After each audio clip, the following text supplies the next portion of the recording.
Hello and welcome back to some teamfight tactics down under. This is the TFT Oceania Set 6.5 Challenger Series. My name is Ducky. I am joined by my wonderful partner in crime, who has been now for many a set, old mate Frosty over there. How you going? Well, I feel just swell right now, Ducky. You make me feel just so special. But you know what else is so special today? We've got an entire day full of TFT casting for you today, with 16 of OCE's best and brightest for you. So, honestly, Duck, I can't wait to get stuck into it. It's going to be a good day. I wouldn't even leave it at the day, mate. We've got an absolute ripper weekend ahead of us. It's obviously 2 days here of action at the Challenger Series with some big spots on the line at the regional finals. That is all, I guess, to come. We've got a handful of games to go between now and then. But to take you through, this is the entire format for the TFT Gizmos and Gadgets series here in Oceania. We started off with the Arcanist Cup, the Innovator Cup, Set 6 Challenger Series, which all led into MSI. From MSI, we've had 8 players already qualify for regional finals. Leading in to the Set 6.5 Challenger Series, we had the Scholar Cup, where we had some players as well pass into the regional finals, but now it is coming down to the very, very pointy end, where if you haven't secured your spot through the leaderboard, you haven't secured your spot elsewhere, Challenger Series is really your one big thing. There's still going to be a few more ladder snapshots after this, Frosty, but this is the last big tournament before it just lucks out on ladder. Yeah, definitely. And, you know, a few of the well known names at this point still in the running to get into that final spot. We've got Escher, who mysteriously managed to qualify for literally nothing before the mid set invitational. However, they are back in full force today, so don't worry, football touchdown fans. He'll have his moment in the sun eventually here. But yeah, we've had a really long journey from the start of set 6 leading up into the regional finals here. Some of those 8 players from the mid-set invitationals are actually in today's event as well. We've got 3 of them, I believe, Angora, Fortune, Chosen, and Chunga, who will be playing today, so definitely be on the lookout for them. But don't worry, all the rest of them will still be able to make it in case those few play for the top spots there. I mean, if you've been lingering around the TFT OCE space for the last 2 years, since all these series began, you would very much know the names of Angora, Chunga, Fortune Chosen. It's very much, very expected for them to be playing at regional finals already. So it's no surprise to see them here. Obviously, they have qualified, so if they do make the top 4, their spot will be going to someone else below them, but that is a tomorrow problem. Today, we are just focusing on the top 16, who will eventually be whittled down to 8 by the end of the 5 games today. Frosty, look, it is a pretty cutthroat format, I find, this Challenger Series, because you come in with high hopes on day one. As you're going to see the graphic up here, we come in with 16 players who have been randomly seeded into 2 lobbies. They'll play 5 games, and only the top 4 from each lobby pushes through to day 2. And in today's series, that's a really cutthroat example of what could potentially, you know, make your potential world spot go away. Yeah, absolutely. This isn't like your average open that you might see where you have a few different chances here and there. For a lot of players, you mentioned it before, this is the last chance that they're going to be having. So with all 16 players today, I mean, you might be able to play it a little bit safe today, but with checkmate format coming into effect tomorrow, it's only going to get really cutthroat. So really can't wait to see how the meta develops today. And I am expecting it to be some very bloody games. That's for sure. We've seen a really fast-paced meta, especially from NA as such. And knowing OCE, it's either going to be incredibly slow, but as we saw at the end of set 6 there, players are ready to adapt, Ducky. They're ready to come out with their fists up, their torches, and they're ready to just burn down the opponent's life total. So, honestly, I think that today we're going to really see some of OCE's best and brightest come out to play fists swinging out. They've been meeting outside the Macca's car park. Oh, that's an absolute classic, mate. They've gone to each other on Snapchat, obviously, and got that sorted out before the lobbies have started today. You know, the classic little throwdown. But I do want to point out that checkmate format as well for day 2 is interesting, because when you look back at the set 6 Challenger Series, Frosty, we were done in 4 games. Yeah. We had Chunga just come in with a 1-1 lag 1. We do not speak about the lag game, because that should have been a 1-1-1. Everyone will meme not Escher, Chunga for it. Everyone will still meme Escher, by the way. Of course. But that's just Escher for you. Look, it's tomorrow. I want your early prediction today so that we can look back at it tomorrow. How many games of checkmate are we having? Well, here's the thing, right? I could try to play it reasonable. We could, try to be our professional casters here. But something tells me that the competition is going to be tight tomorrow. So I'm predicting a healthy 7 games. You're reading my mind. I was about to say the same thing, so just to be different, I'm going to say 6. But that is tomorrow's problem. Obviously, we're focusing on today. But let's talk a little bit about the players as I pull up the sheet here. So obviously, we've spoken about names like Angora, Chunga, Fortune Chosen that have come in from previous sets. Talked about a little bit about Escher. How could you not? You got the little touchdown going up right here. But one player that I really want to bring back into the fold is Obo, who is a very storied player here in Oceanic TFT. Was the Set 3 Galaxies Invitational representative for the region, but has very much struggled in the tournament plays since. Saw him a little bit in Set 4, saw him a bit more in Set 5, but this is his first appearance in Set 6 so far. So has that time off helped him, Frosty? I mean, I guess that's something that we're going to have to find out today. Yeah, it's hard to put into words just how much sets can really play into players' strengths, right? Because sometimes you may find that coming through certain sets here, it may focus on trying to be reroll and might try to focus on being a bit of a flex player. And I think it's been long enough now that we're going to have to see exactly where Obo's strengths lie. and if they're going to be able to adapt to everything that's going to be happening today. So, just in terms of meta as such here, we've been seeing a heck of a lot of reroll, but doesn't necessarily mean that Flex is out the window by any means necessary. In fact, we've seen some of the strongest boards come together to be Flex boards. Might have a early Merc cash out as such. Maybe I would go for that fast 9 and just assemble a board full of legendaries. In the I forget exactly what it was called back in set 4. Bill But Gates. Bill there we go. Gates. There you The go. Bill Gates.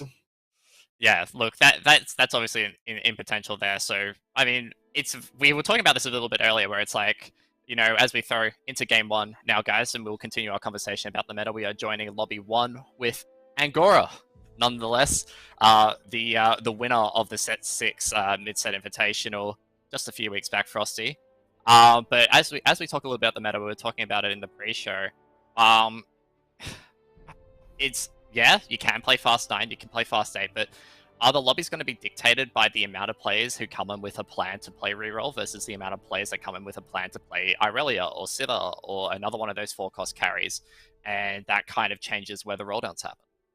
Yeah, that's it. It really depends. It's strength in numbers, right? So we theorized it earlier today, where if you find that more players are trending towards reroll, that the meta is going to be a lot faster, and trying to go for some of these higher cost reroll strategies, such as, I don't know, you say you're trying to play Ari in a lobby full of reroll. It's going to be really tough to try to stabilize, especially when everyone's hitting these 3 stars, these pressure points for your composition.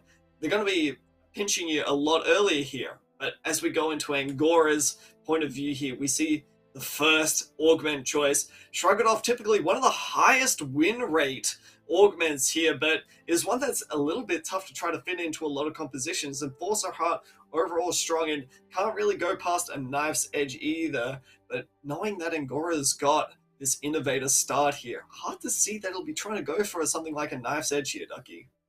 Yeah, I mean, like, Shrug It Off was definitely a lot more powerful when bruises were more in the meta earlier on. Patch 12.4 when Renata was really strong. With Renata bruises, Shrug It Off was a lot more powerful back then. He is very much looking between the Enforcer Heart and the Shrug It Off. Enforcer Heart is quite flexible in terms of if you do play an innovator board, you can pretty easily chuck it in. He's already picked up the Sejuani. He's also got the 2-star Nocturne. That's a pretty strong opening board if you've ever seen one. Obviously, Hextech not as strong as it once was. But looking around and scanning it, there's an MF. Scanning around, that's a big gold opener there for Angora. He's got the Redemption, which is a slammable item, and a lot of these players have been slamming those defensive items early. We saw it in NA, where Shroud, I think, was the most popular item slam in stage 2 out of every item in the game. Redemption was up there as well, and even Sunfire came. Yeah, absolutely. And I think that's just going to be the way that it goes here. So we'll see if Angora wants to try to level up here, try to get a quick one in. Typically, it tends to hold these sorts of things until the final moments here to not display too much information to the opponents here. But we're going to see him coming up against Haikwan here, who is instead trying to go for a little bit more of a economic start. We see that the 3 Yordle start is going to be an absolute classic today. Was tending to be a little bit more of a Merc start earlier in set 6 here, but the transition over into a Yordle start with a few stronger early game Yordles such as Corki here is going to be something we're missing a lot more of. Yeah, and there was one when Angora was scanning around the boards. I did see a Gangplank lingering around. And Frosty, I do want to pick your brains a little bit, because Gangplank was kind of just seen as the unit that you stacked items on to then transition out of your mercenary board. You can then slam them on the Ergot. But now we're actually seeing the rise of Gangplank being a legitimate carry within a twin shot comp in set 6.5. What is your take, I guess, on that meta evolution so far? Yeah, I think that with the big twin shot change that came through in set 6.5 here, where instead of trying to rely on sets of 2 where it went 2-4-6, having that extra chance to hit with your twin shots now at 3 twin shot greatly changed Gangplank's and Lucian's ability to become proper carries, right? So now that you're seeing even a twin shot reroll composition going around here has become a lot more of a viable composition. And I mean, heck, we've even seen, we haven't seen it yet, but we could definitely see it start to win some of these lobbies. But really interesting to note is that Angora has chosen not to slam any items and instead choosing to put a tear down here on the MF, choosing to forego that redemption. Might end up seeing him come back to bite him in the backside here, but Zach does not get the cast off here. But it looks like MF will just be able to barely squeeze it out. Yeah, the Make It Rain comes through just in time, but it does Unless... get the Mana Gen in for the Corki. The hits there almost, the Mana Gen almost scuffed up Angora's lobby there. But, like, the TR probably made the difference in that, getting the quicker cast off early in the combat. He didn't slam it right away at the start. He slammed it when he needed to. He got the benefit out of it. But yeah, as you said, like, doesn't opt for the Redemption Slam, is holding the TR. That's also 2 players holding Corki in the early game now that we have seen so far with Angora's board, with who he's been facing. Corki's, again, one of those twin shot carries, Frosty, that has been just so popular, and there's been a little bit of talk, at least on Reddit, about, as we see Angora go, there's 3 Corki players now, I guess. There's been a little bit of talk on Reddit, especially about the way that Yordles are trending, with 6 Yordles becoming more popular with Corki. I have a feeling we might even see a little bit of that today, even through the so small nerfs that came through last week. Say that 3 times really fast, Ducky. No, thank you. So small nerfs, you go. So the so small nerfs actually impacting Yordles quite a little bit. Was definitely a very strong composition before the changes coming through here. I don't think it's going to be the be all and end all. I think that it could still definitely be viable, but I think we'll be going to see more of that twin shot composition to try to focus on the Corki, the Lucian, the Gangplanks here, more often than not, as it's overall just a little bit more reliable, right? You know, playing these Yordles, you're not exactly playing the strongest of units. You've got strong units such as the Vex and the Corki here, but I mean, at the same time, you got your Poppies, your Ziggs, heck, even your Lulus. You're not too happy with playing some of those, so I think it's the best of both worlds more often than not. But shouldn't discount it. After all, a Vigar 2 really strong unit can definitely close out games. Yeah, and it's now kind of got that transition now, that 6 Yordle board, where it was pretty grim with 6 Yordles last set, where there wasn't anyone who could effectively use that. We see the Redemption Slam there. Angora holding on to that build, almost slammed it onto the Nocturne to try and cheese the fight win, but ends up just finding a Sejuani with Tyr instead. Back onto the Yordle point though, is there wasn't really a strong 6 Yordle carry last set. Like, Tristana couldn't utilize the mana very well, but Corki does utilize that mana buff very well. Oh yeah, it's really strong. But I mean, let's leave that as a bit of an aside for the time being here, Ducky. Angora has slammed in 4 Hextech, and this is one of the new traits that we've seen here throughout set 6.5. And I feel like it hasn't really made too much of a splash outside of those opening few weeks there, and then receiving that big nerf to it. But still a really solid early game trait here. Do you think that Angora is going to be sticking with this, and how long do you think he's going to end up sticking with this for even? Look, Hextech's not good right now. Like, it's pretty straightforward in terms of, like, it got nerfed to hell for like the B patch of 12.4. We've seen like a couple of units rise back up into it. Like, Sejuani is obviously still one of the stronger opening units. Like, this is a very typical opening board that we would have seen 2 weeks ago. Yeah. With this 4 Hextech, 2 Bruiser, 2 Striker. But it's very unlikely that Hextech will be like up there. Striker though, I think, is definitely like something that you can look towards. We're seeing a little bit more Sivir since the Sivir buffs, and also Striker as an overall trait was buffed, which not only impacts Sivir but also impacts things like Gnar carry, which, I mean, if you guys watched over in NA, Spicy App, he's played an absolutely mental Gnar carry game, or things like Irelia, which has just been an absolute staple. I'm pretty sure it's, according to like the meta analysis, Irelia is still the strongest 4-star unit, 4-cost unit. So I feel like maybe not to Hextech, but maybe to Striker. Maybe this is like, you can get to a Striker evolution from here.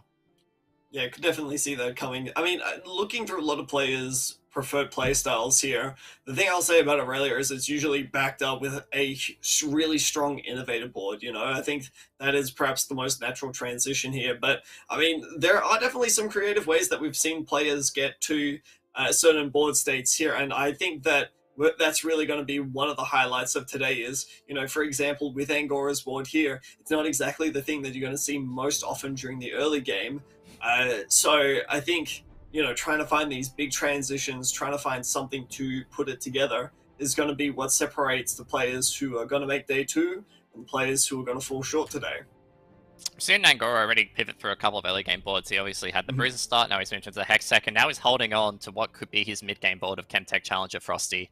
This is a board that has rised up in popularity over the last week or so since the B patch. What is the, like, I guess, the reasoning behind the rise of Chemtech Challenger?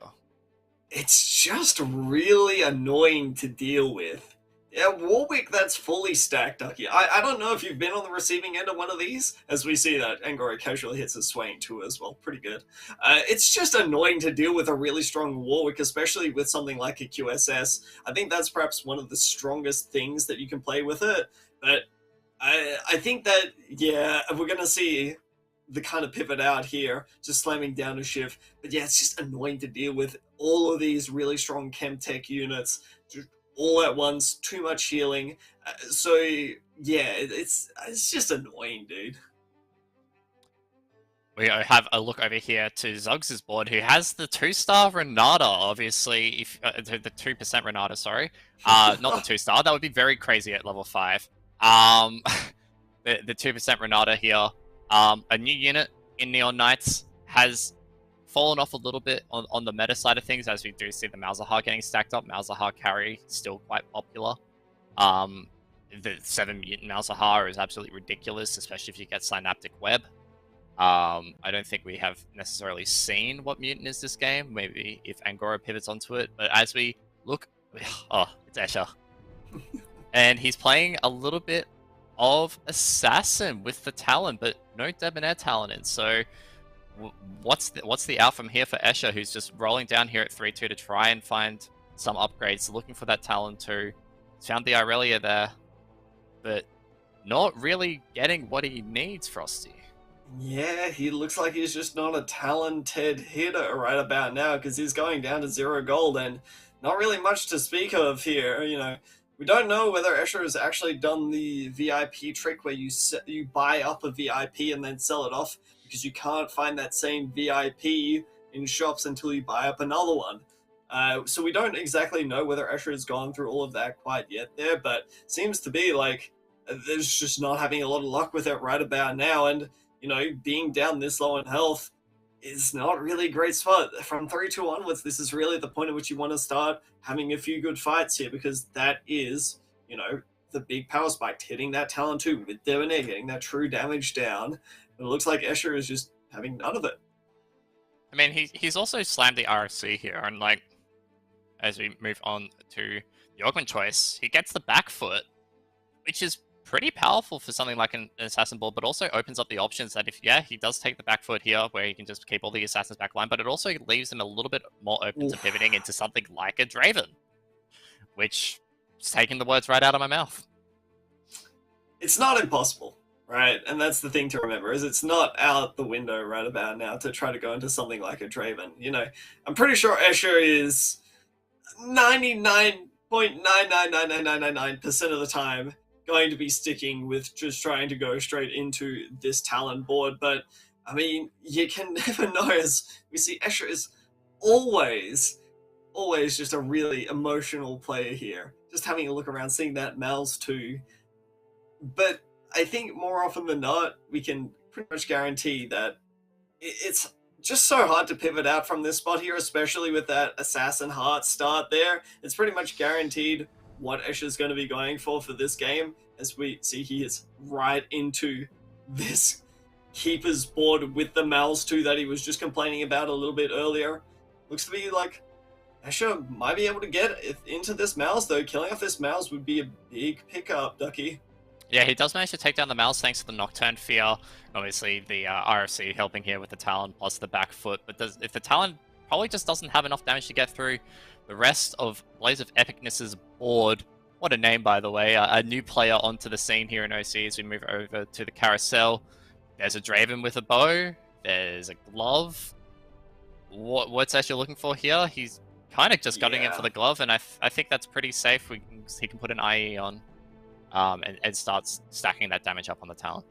Yeah, just being able to get that true damage crit down every single time is going to start to pump out a lot of damage here. So I think that's probably Escher's safest choice. And what Escher chooses to go for the third item, however, we'll have to wait and see, because a lot of Talon's itemization can be a little bit flexible in terms of third item. Typically, you really want to hit, say, the RFC there, but apparently QSS, when you don't have an RFC, is in fact an incredibly strong option as well. So it doesn't necessarily have to be locked into that. But I suppose the big thing that I'm worried about here is with the big nerfs that came through to Talon, taking that extra 100 base damage off of Talon's level 3, that, I mean, it just doesn't have the power to stick around late game. So if Ash is not hitting now, I worry that, what chances is going to have late game, Ducky? Yeah, exactly. And as we had a look around the boards here, and just as we go to him, Obo has picked up the Tiny Titans and was playing Mercenaries before this, has pivoted out towards the Ash board now. I was going to bring up the fact that, he had the Tiny Titans with the Mercenaries, which increases, I guess, gives you 40 HP. It means that you can cash out that Mercenaries board a little bit later, get that big, loss streak going. But with the Syndicate Heart, he's got this Ash going, and guys, Ash might have lost 10 AD, but Ash is still ridiculously strong if you hit Syndicate Heart, because it opens up the option for 7 Syndicate so early. So you're saying it's not about the ashes we made, but the friends we made along the way instead? Oh, look, you can just continue from there. I need a moment of silence after that one. Alrighty, fine then. I'll take that, mate. So looking around the boards here, we're seeing a little bit of a flexible playstyle. A lot of Corkies going on here. Really strong mid-game, utilizing that blue buff. Not typically an item that we saw focused on too much in set 6 there, but seems to have risen in prominence here. And I mean, I don't think it was any surprise when we saw Angora starting off the carousel there by picking up a blue tier right about there, not the red one. We don't see red tiers anymore. But more often than not, I think that the plan to try to go towards a blue buff or a Shojin and try to play that AP style there going to be really strong. But looking at Haikwan's board, Ducky, this is kind of insane. Not only is that a Luden's Echo 1, but a Luden's Echo 2 as well. So we might be seeing something like a Mal's with blue buff carry here, and that's probably going to be able to pump out just enough damage. Well, that's if Haikwan can find the blue, the Malzahar. It's not so much the blue buff question here, it's the Malzahar question, where this lobby has been dictated, as we've seen scouting around well on Escher and Angora, it's 2 champions that crop up time and time again. It's Corki and Malzahar. I'm pretty sure 3 boards each have Corki and Malzahar in them, and a majority of them are carrying them. The Luden's Echo is quite strong in terms of, because of the low mana cost of the Malzahar, having the 1 and 2 is very handy, but the Morgana as well can get a lot of spell casts up because of just how much damage she tanks, and we did see it ultimately win the fight there, as Escher gets a couple more AD items, also gets the magnetic remover as well to maybe, there's nothing really for him to remove now, but it could be down the line that he can grab an item that he needs and put it on the secondary carry off this Talon. Yeah, possibly. I think looking at Escher's items right now, we're probably going to see him just try to go in towards, say, a Hextech Gunblade, really strong supporting item for your Talon. You've already got sort of your damage, but, I mean, this is a little bit of an interesting board from Angora here. We mentioned that we didn't think that Hextech would be going the distance, but alas, Angora seems to have hit in 6 Hextech, and you were mentioning with the Sivir buff-ups there, that Sivir might actually become a little bit of a viable carry at this point, Angora, and it seems like Angora agrees with you, Ducky. Yeah, he's got the Sivir, and he also picked up the Electro Charge 2 for the damage, which is very handy when you have a very beefy front line that Hextech can actually provide you with the shields. They can actually get a lot of use out of the Electro Charge just by the fact they can soak up a lot of the critical strikes and then just splash that damage onto the frontline units. So that will scale in strength a little bit later on into the lobby. Obviously, it's a flat damage, and that augment has been nerfed significantly since the start of the set, but it's still very viable in terms of that. And this is a very, this is a board that we would have seen about 3 weeks ago, Frosty. You've got the J4 next to the Sivir. All I'm expecting to see now is just the Silco plopped in to get the mana down. Wait, whoa. Is that the Silco from Arcane you're saying? Whoa, Jesus. Get the sunnies out, mate. I know no one can see him, but we can get the bat chests in chat for Silco from Arcane. No, but I think that You know, Silco being one of those units that is actually a little bit more of a skill test than people realize. You're not just going to slap him onto any board, because more often than not, Silco can do more damage than good, especially in some of these longer fights. You know, the ability to blow up some of your own units. With the fights going so quickly, though, in the current meta, seems like it's going to be a pretty good option. I mean, yeah, you know, fights. That was the whole point of the B patch, was to try and slow down the fights there. But you know, it is still going quite quick with the way people are rolling down. This has felt like a little bit of a slower game, though. Haven't seen too much like low cost reroll. I mean, obviously before this, we were seeing a bit of Branded Twitch. Don't know if we'll see much of those today, but even then, like not much 2 cost. It seems to be coming in at 3 cost, if anything, with the Malzahars. But we're also just seeing, oh, there's an Ash 2 as a M Silenced, and Escher has also managed to hit his Talon 3. That's a surprise. That's a real surprise. He was on no talents before, and now he's hit all the talons there. And he, so... and he has the VIP as well. He has the VIP off on the Talon too. So he's managed to just hit. Like, yeah, that's it. He's just hit. Just that good. Wow. That's impressive. As we move over and we see Haikuan's board here, who, you know, had that Luden Zeka before, might be trying to go into a little bit more of a quirky game here, but seems like units a little bit all over the place. Hard to get a read on exactly what they're trying to go for, but still manages to do a pretty good job at clearing up most of Angora's board. Takes a really good loss going into Carousel here. So we'll have to see exactly what some of our star players here, notably Escher, will be picking up. Big item prioritization here. Chooses to pick up a glove there as well. Perhaps thinking about trying to go for a QSS for that Talon.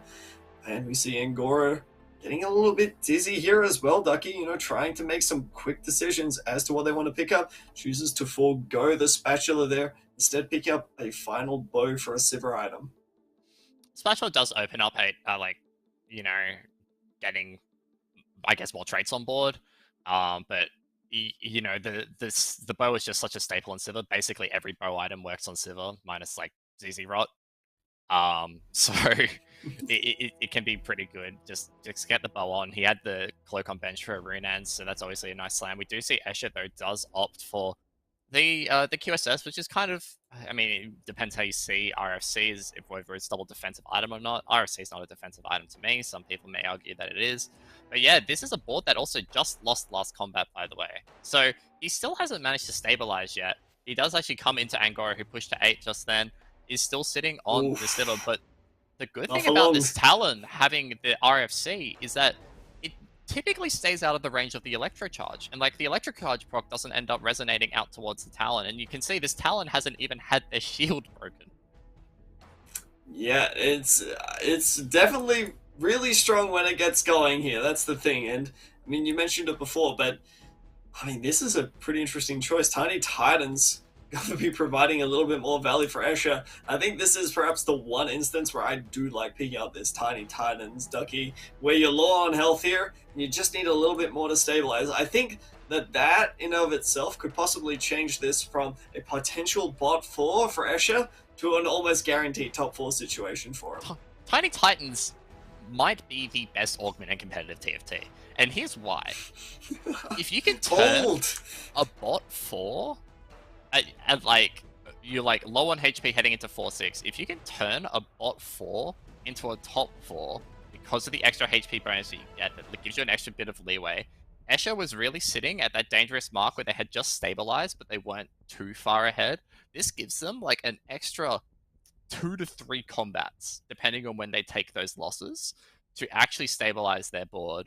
And when you look across the rest of the lobby, like as we move on to Obo, who, again, another Tiny Titans user, has the binary airdrop, but not getting a lot of use out of the binary airdrop right now. Yeah, the Tiny Titans usage from Escher here is really, really good in terms of being able to stabilize and slowly carving through this Morgana. Doesn't get the second stun, and the Syndra grab actually saves the Syndra from getting hooked in by the Blitzcrank and getting the CC off there.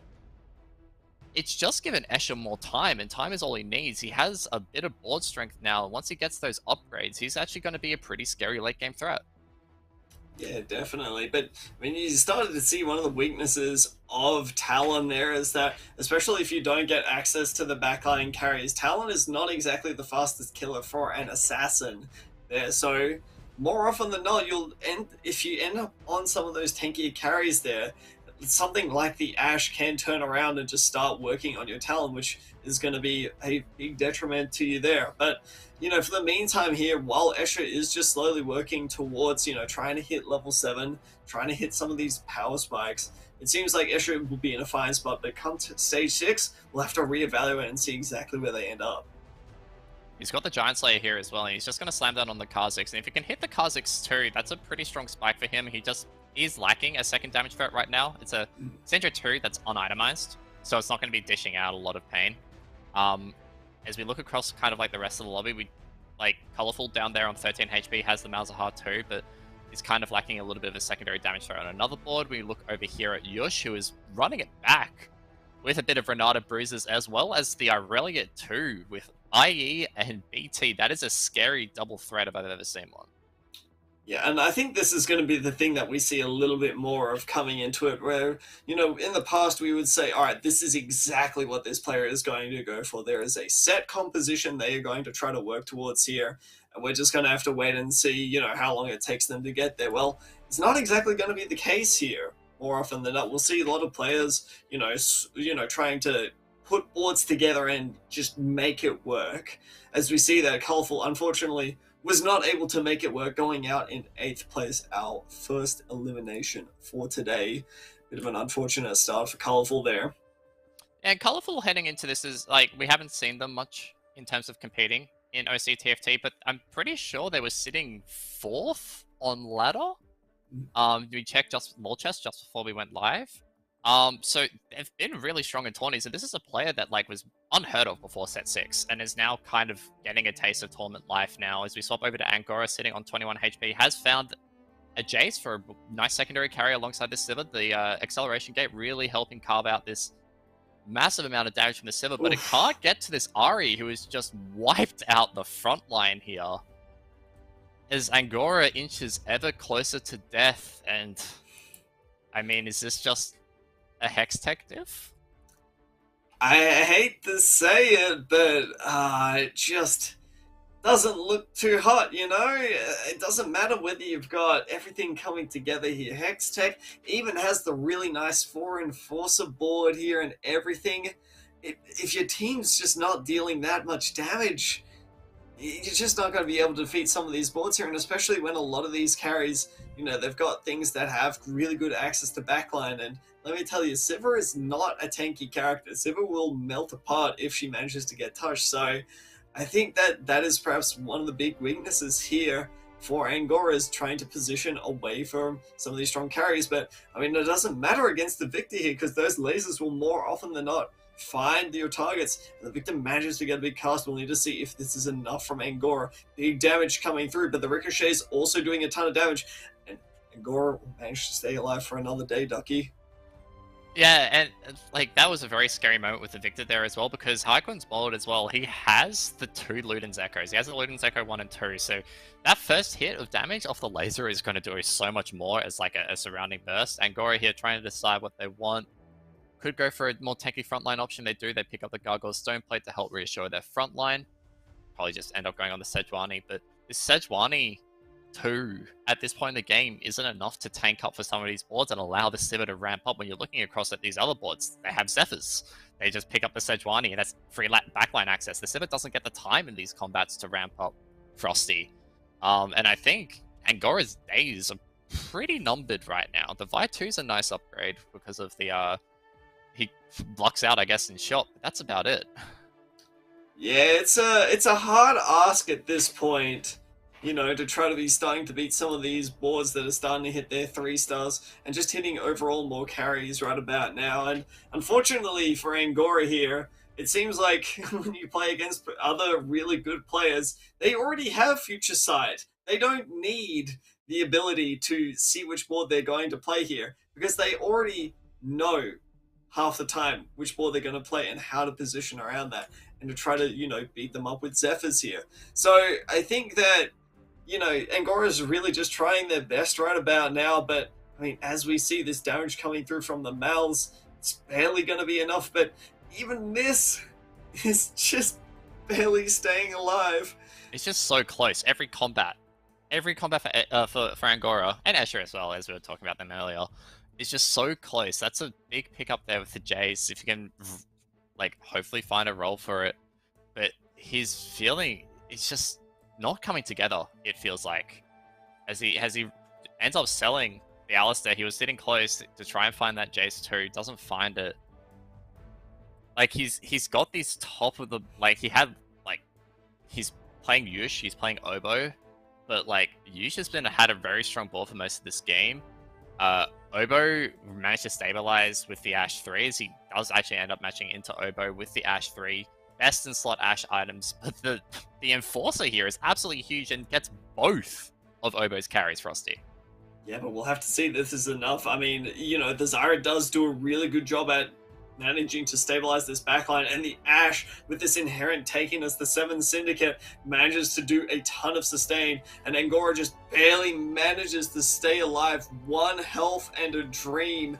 But the dream is not looking too good right about now. Angora is realistically one of the only players in this lobby to be in 1-hit range. I mean, we can say that Hayek as well, you know, manages to take a fairly decent loss and will probably be out. But realistically, everyone else is such high healths right about now, Ducky. You know, Blaze of Epicness has managed to stay above 70 for pretty much the entirety of this game, and Yush as well, only recently taking a good few losses here. It's not looking good for Angora.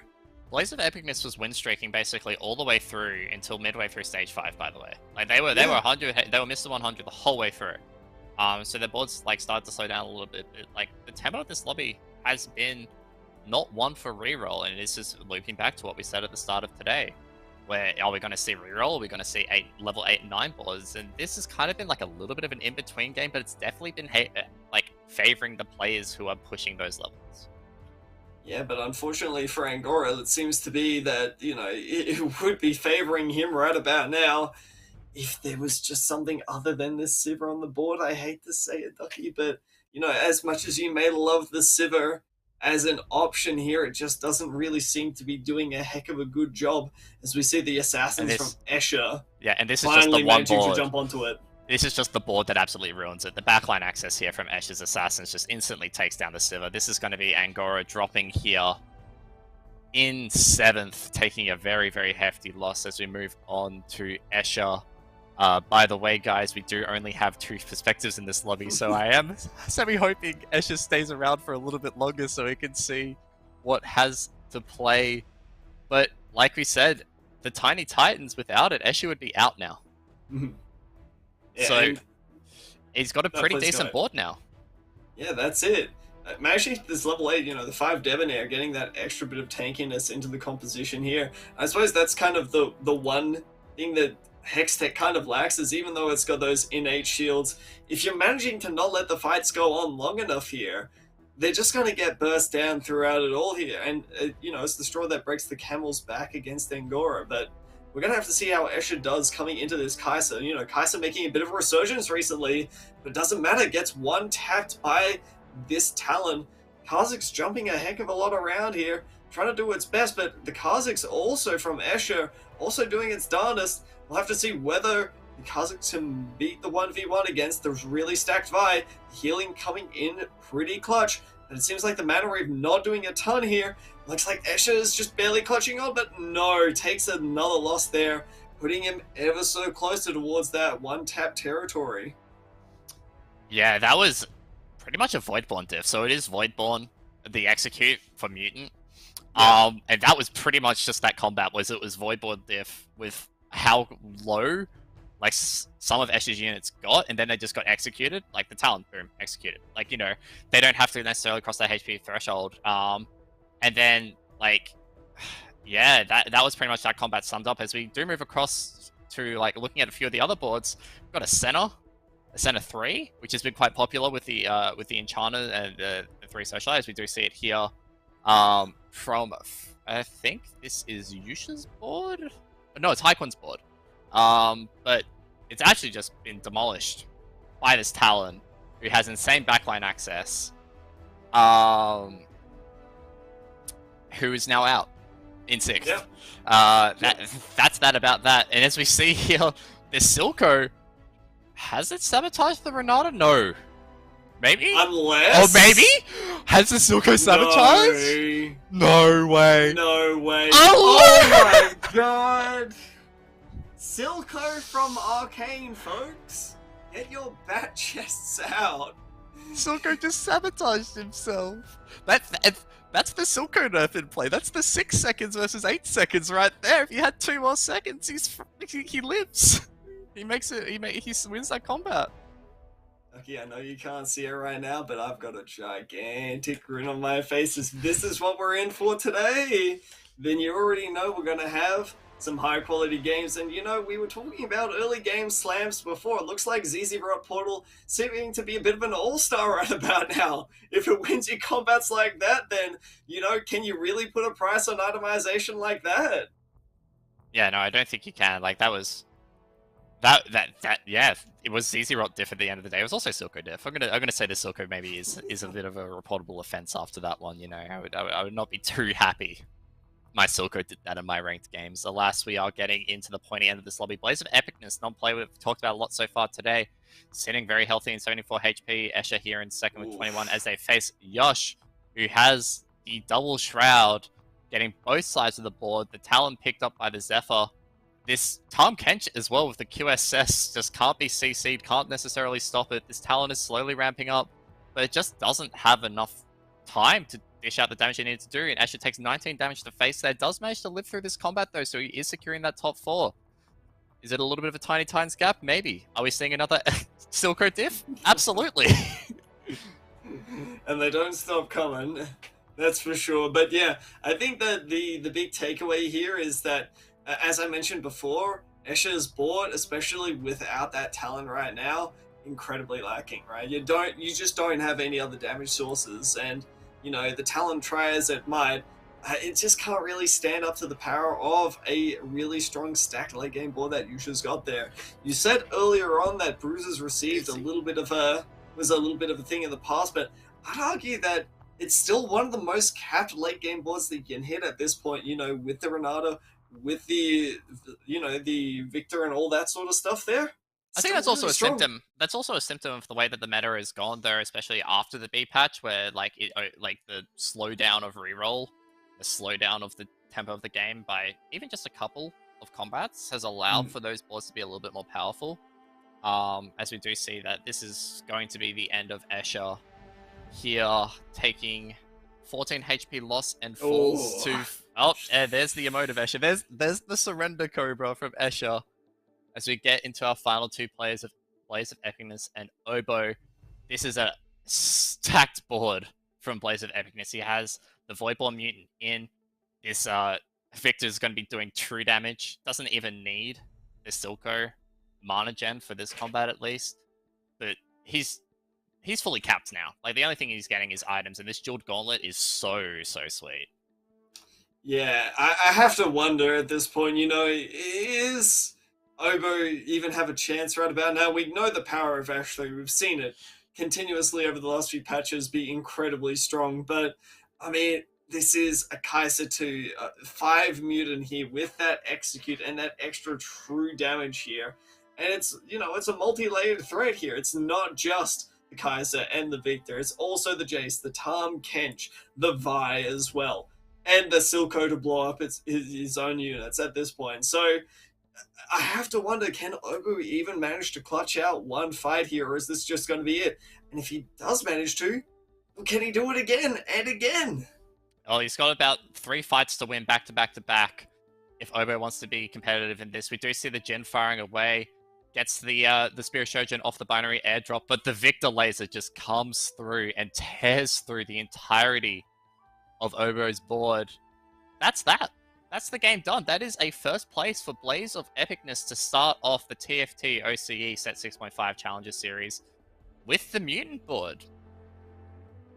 Yeah, definitely. You know, we were talking a lot about reroll earlier there, but it seems to be like some of the most capped boards that we're going to be seeing today, Ducky, aren't going to be those reroll ones. We may see a rise up of the Flex Gaming once more as we wait for game number 2 to start here. So I'd like to say really well played from Blaze of Epicness, you know, being able to identify some of these stronger capped boards to try to go for and, you know, try to put something together to take down the Ash 3.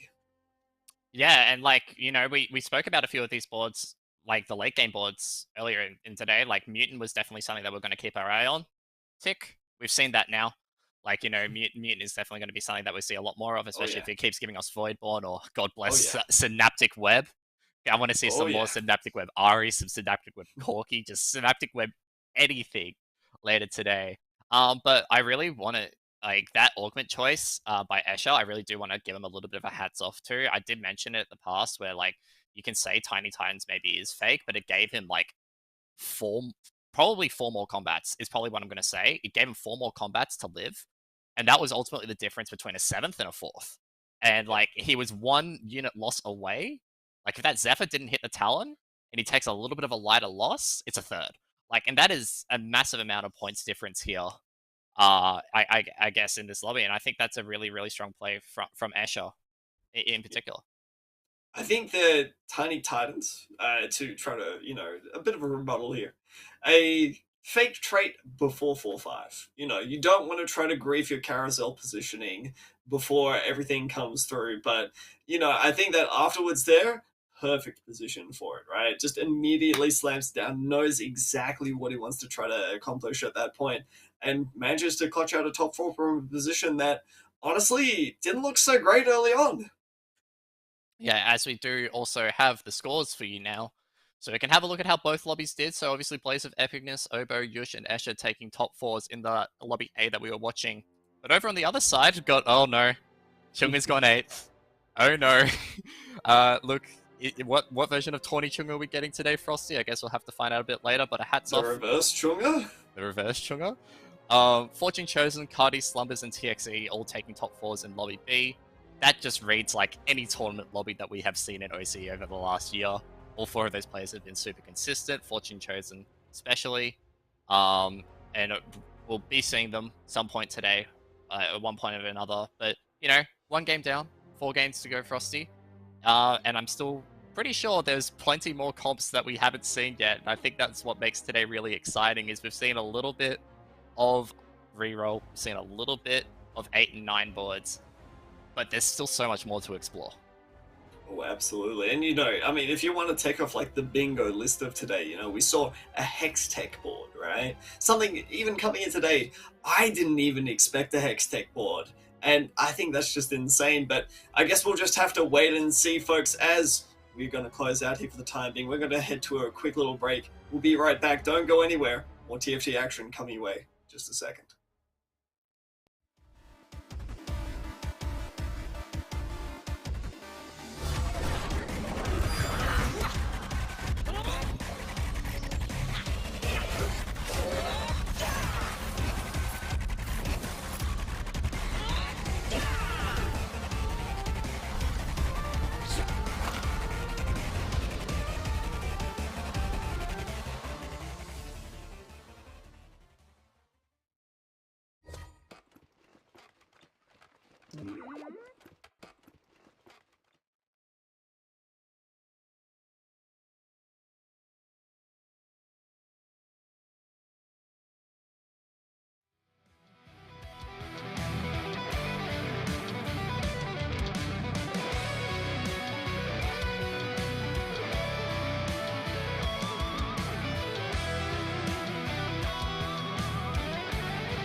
Welcome back to the TFT Oceania Set 6.5 Challenges Series. My name's Ducky, I'm joined by Frosty, and we are one game out of 5 into today, loading into game 2 in just a minute. But to quickly recap what we just watched, we saw a bit of a Bill Gates board, a bit of a nice 9 angle there from Blaze of Epicness, Frosty to take home the win in Lobby A, and off stream on Lobby B, it was Fortune Chosen with a 6 Yordle Corky carry board taking out the win.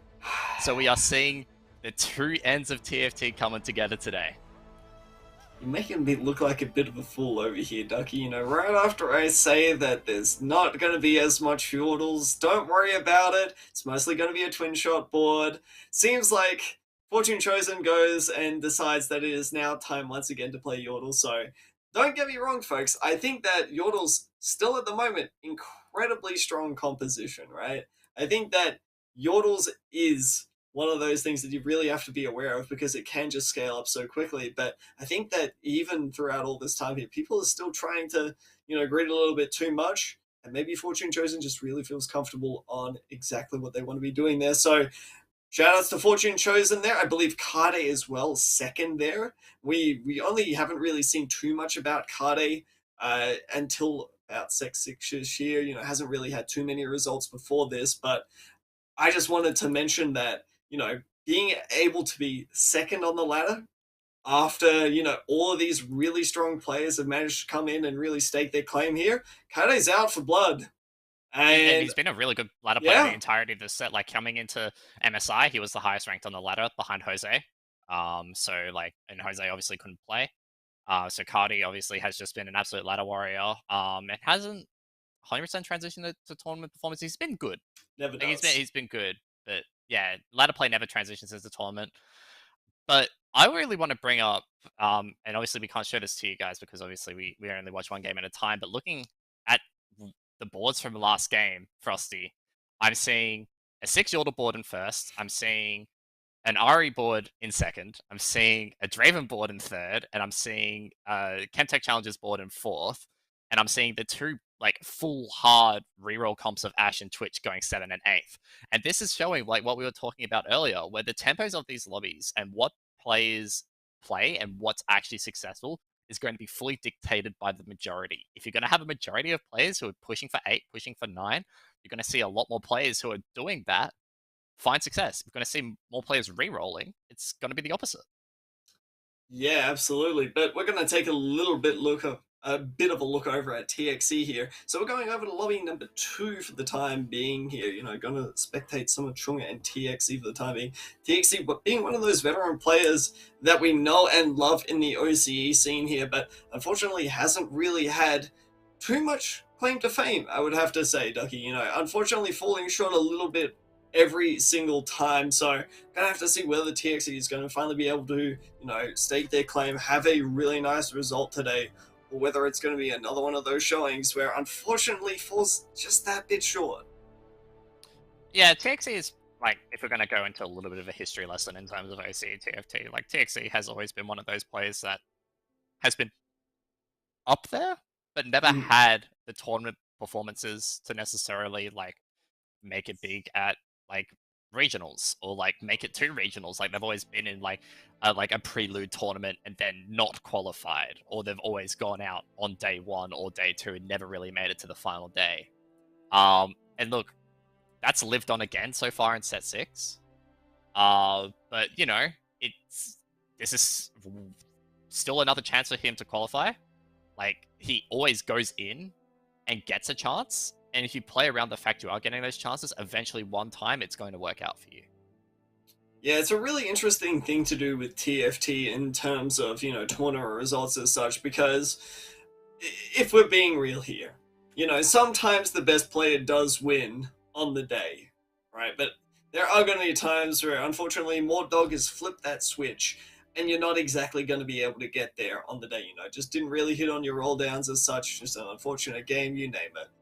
But, I mean, by doing exactly what you mentioned before, with, just giving yourself as many chances as possible here, you're going to end up eventually getting there if you're a good player, right? So I mean, as much as it may seem like I'm ragging on TXC earlier, trust me, I'm not. The amount of consistency that TXC has come into these tournaments with to be able to make it here, absolutely amazing stuff.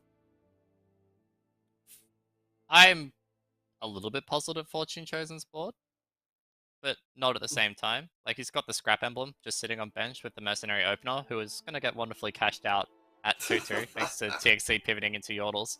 TXC pivoting into Yordles for a little bit more econ, I'm pretty sure at this point. He's still sitting on the Syndicate Crest and all of his Syndicates on bench.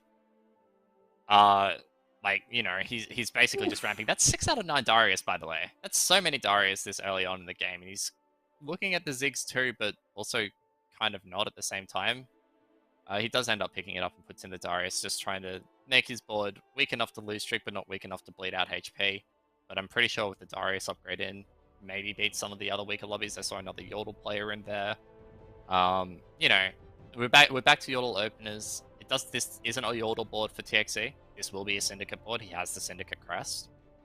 It's just a matter of where he plays out from here. As we see Jim Jam, who is pushed for he's pushed for the level 5 at 2-3. He has the 3's company to boost up that board strength.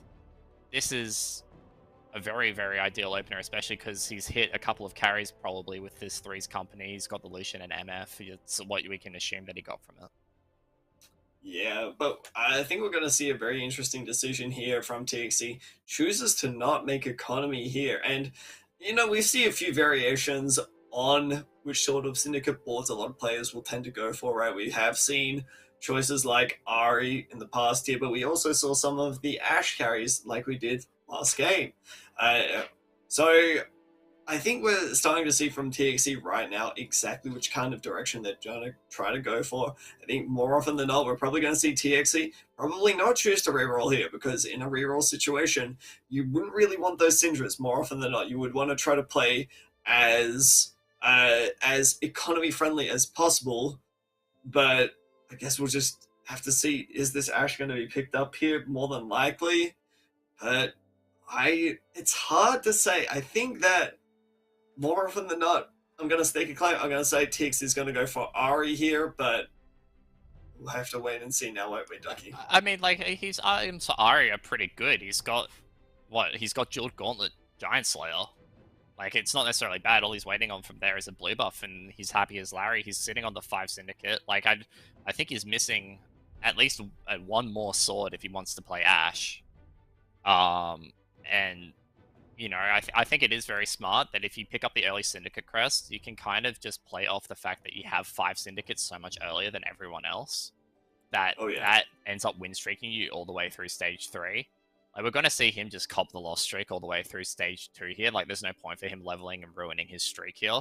He's just ramping up and just buying every Syndicate that he sees on board. He can actually properly sell, like, Yordles for Econ if you found a Vex or something. But for now, it is very much looking like an RA Grand. I do have to agree with you there.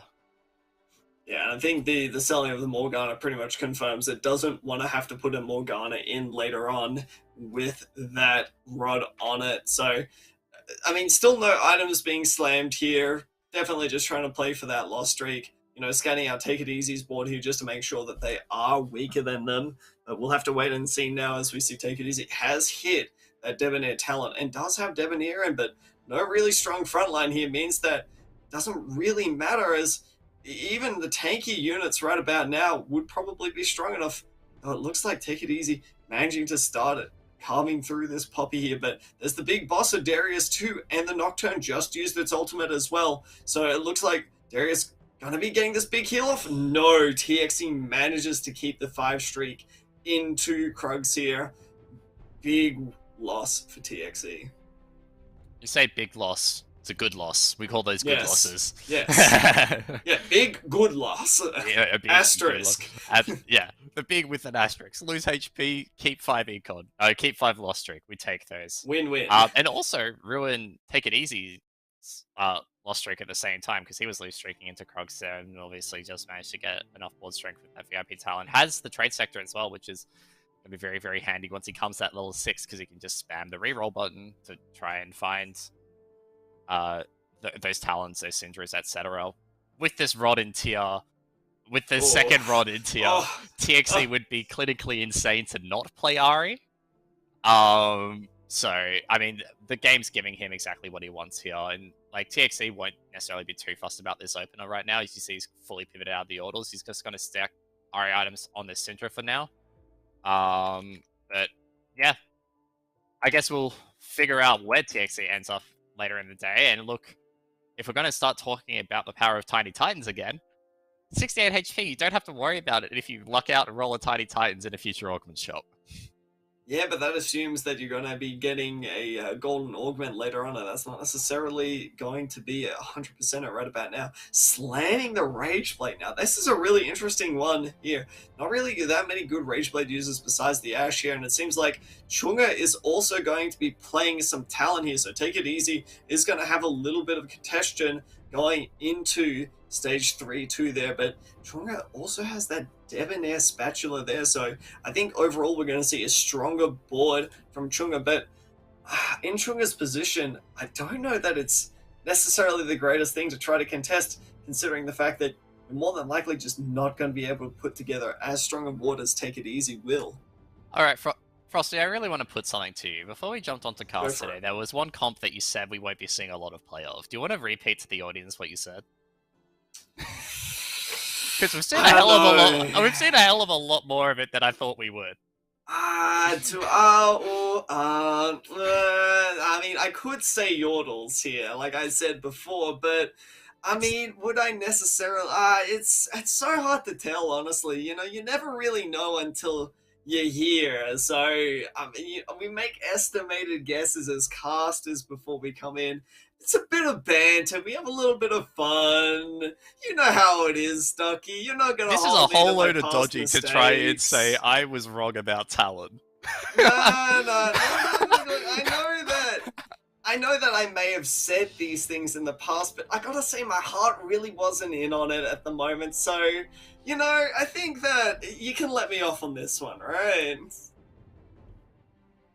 I'll let you off for now. As we get that gold augment, I'm looking to the right to see if we see any big HP jumps here. We do see the Jeweled Lotus offered to Chuchu Bird here, as well as the Triforce and the Arcane Crest. The Triforce is very nice if you're going to run a 3-cost reroll. It's very good for that Vex. It gets a lot more starting mana, a lot more HP, but no, he does opt for the Jeweled Lotus, and that just gives an Arcanist board so much more damage with the crits. Yeah, 3 pretty half-decent choices there, especially if you're going to try to prioritize that Malzahar, like we see a lot of boards choosing to do. It's going to be a really interesting one, though. We don't exactly know what the mutants are right about now, but it seems to be like, well, I was going to say that mutants not going to necessarily be prioritized, but I mean, that's a very VIP. Yeah. That Talon. Yeah. Yeah, what's your point?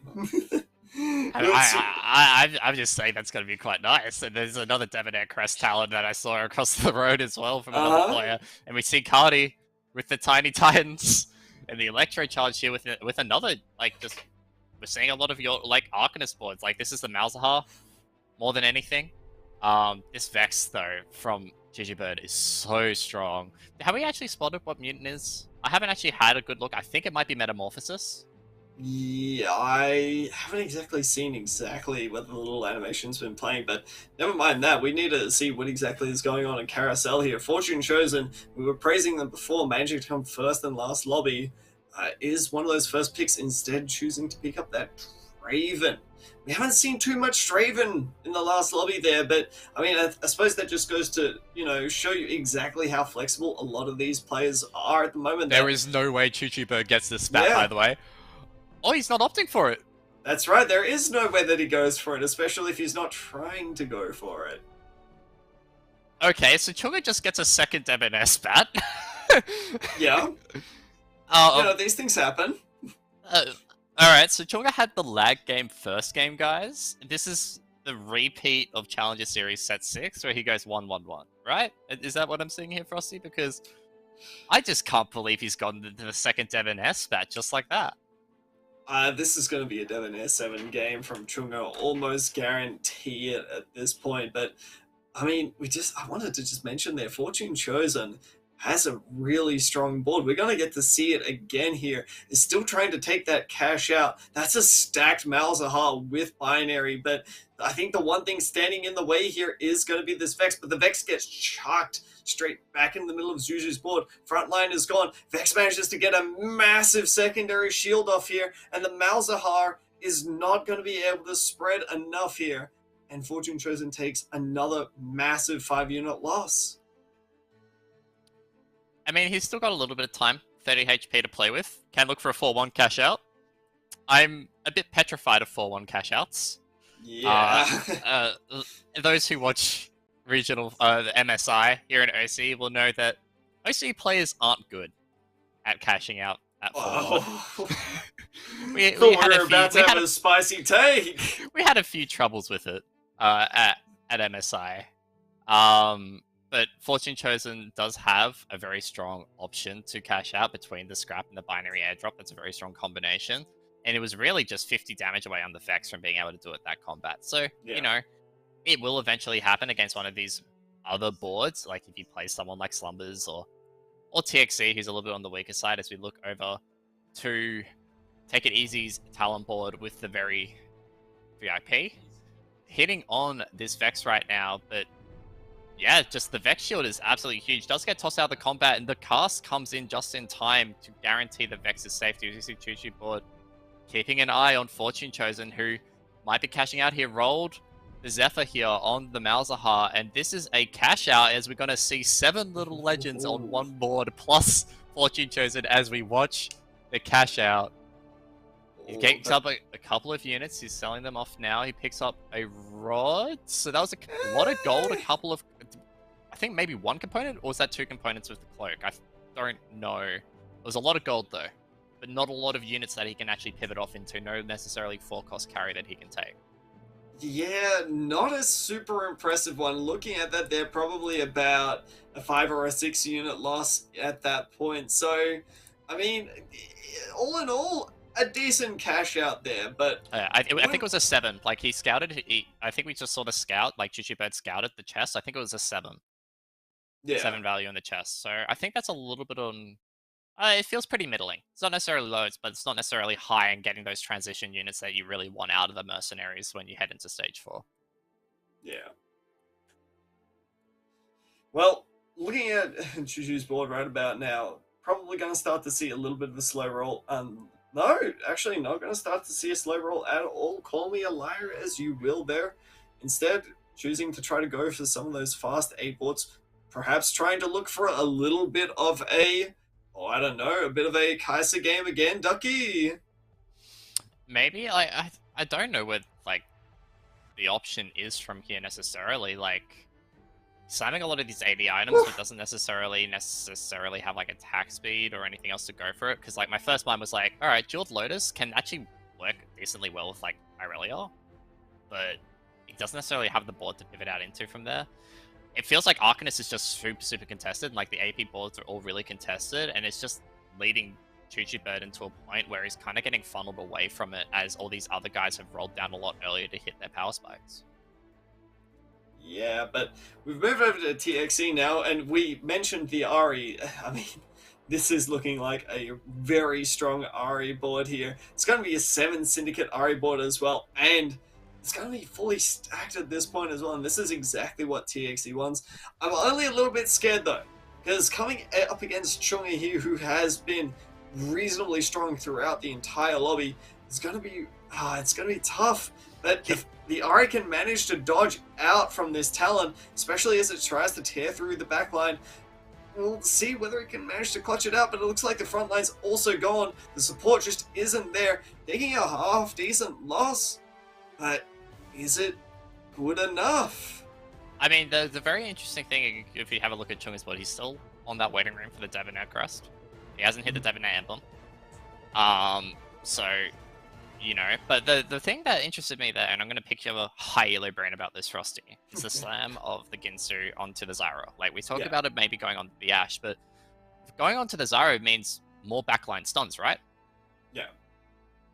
I really like itemizing your Zyra secondarily here over trying to place a secondary cash Ashe uh, because it just adds so much to the team. As you can see, for example, against Zeus here, there are 4 or 3 critical carries in the back line for Zeus here that you would love to stun. Now, unfortunately, doesn't manage to get that stun out here against these big victors, but I mean, imagine the power that would come through. Imagine how different this fight would have been if that backline had managed to be stunned up. Imagine how different that fight would have been if the Vex didn't live on 20 HP. Yeah, it would have Yeah. been completely different at that point there. So I think that, I like trying to put a few more items onto this Zyra here, try to, get a little bit of extra power. But I think that the one thing that TXC is really lacking right now is that Scholar, to try to fully Yeah. enable the Zyra, right? I think that, putting in the Jhin right about now is a great support unit. I don't think Jhin is a necessarily great carry right about now, but Jin's not really buffing anything. Yeah. It's like it's buffing an unitemized Ashe. it's just not all that impressive. And we see TXC starting to hold a bit of gold, but TXC is only at 18 health. This lobby is the exact opposite of what we saw before. This lobby is not going slow by any means. Lucky, this is a fast lobby. I feel like a little bit for TXC. So TXC, like I think he had 6 Darius at like 2-2. And it's currently 4-5 and he's sitting on 7. Like, he obviously hasn't rolled for it, because why would you? But it's like he's sitting on a very low amount of Darius to just natural, especially when it's so uncontested in this lobby, as everyone's just running Enchanter in this lobby. And I mean, you kind of have to with the amount of AP carries there are.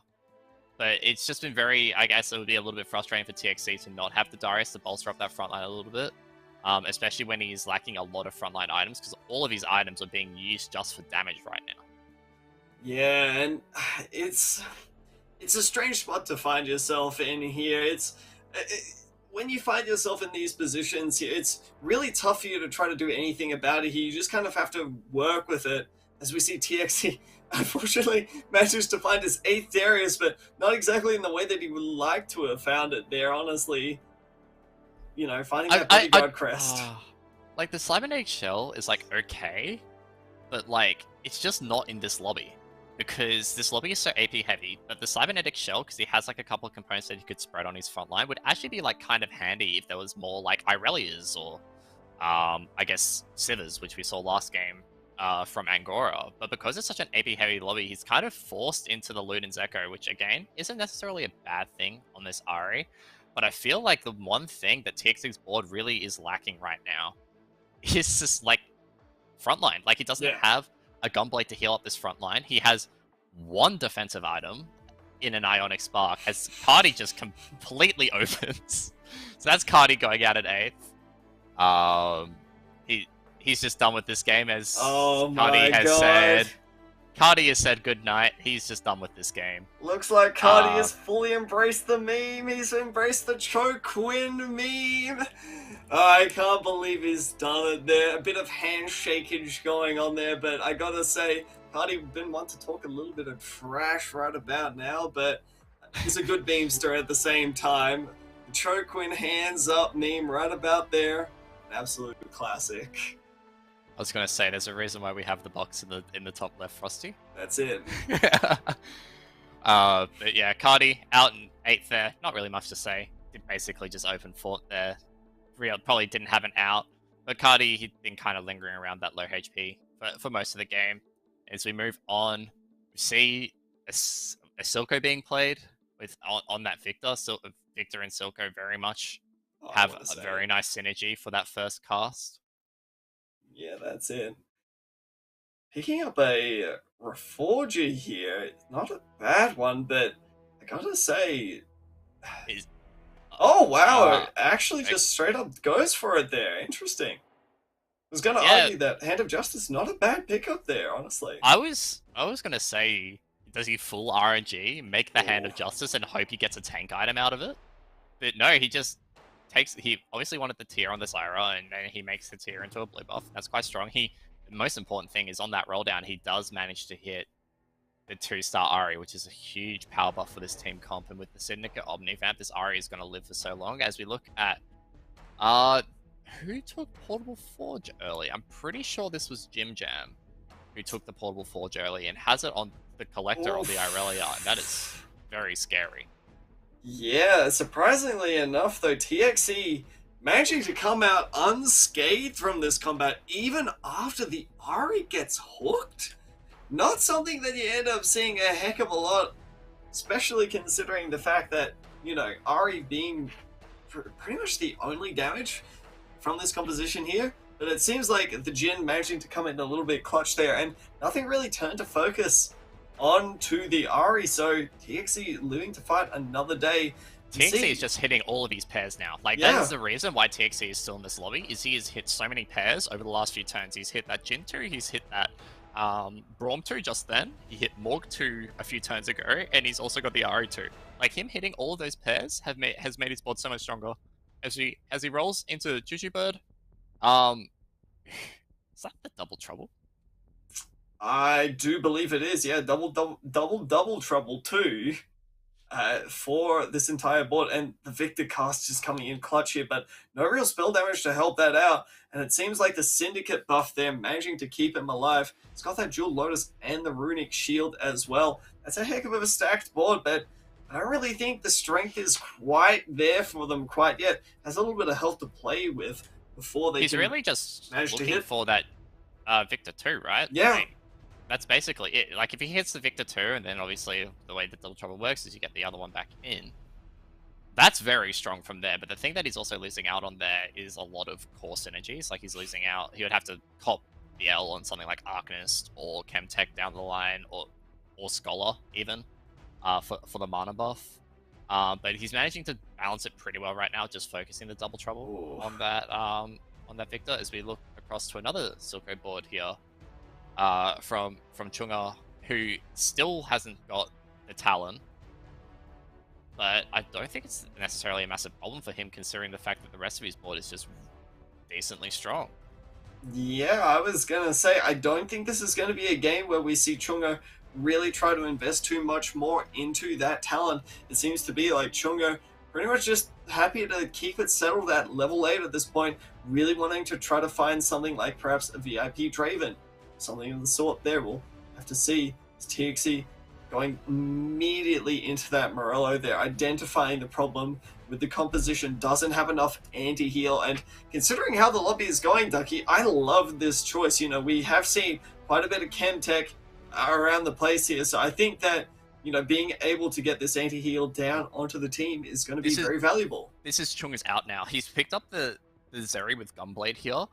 He can play the Zeri over the Talon and give the Zeri the attack speed items, and that 7 Debonair Zeri is very scary. It's not necessarily the same power of League of Legends Zeri. League of Legends Zeri is immensely scary. TXE is very much looking for that RE3. Does opt against it, but does manage to hit that Ori Pen. That's his board fully capped now. Yeah, this is just going to be it. TXE is now just going to have to rely on strong positioning here. And, man, that's an interesting choice. I do love the choice to forego trying to go towards... Oh, he misplaced the Morello. I do like trying to forego the RE3 because you don't have enough time, but if you're ending up making Morello Jin, that's not going to work out the way that you want at all, as this Talon is left untouched. And I hate to see it, but this might have been the last cry from TXE. Goes out in 7th. I don't know if Morello saves him there, if he throws it onto the Braum, but that MVP Zephyr. Oh yeah. MVP Zephyr there. Like, unintentionally MVP. But MVP nevertheless, as we move back to Choo Choo Bird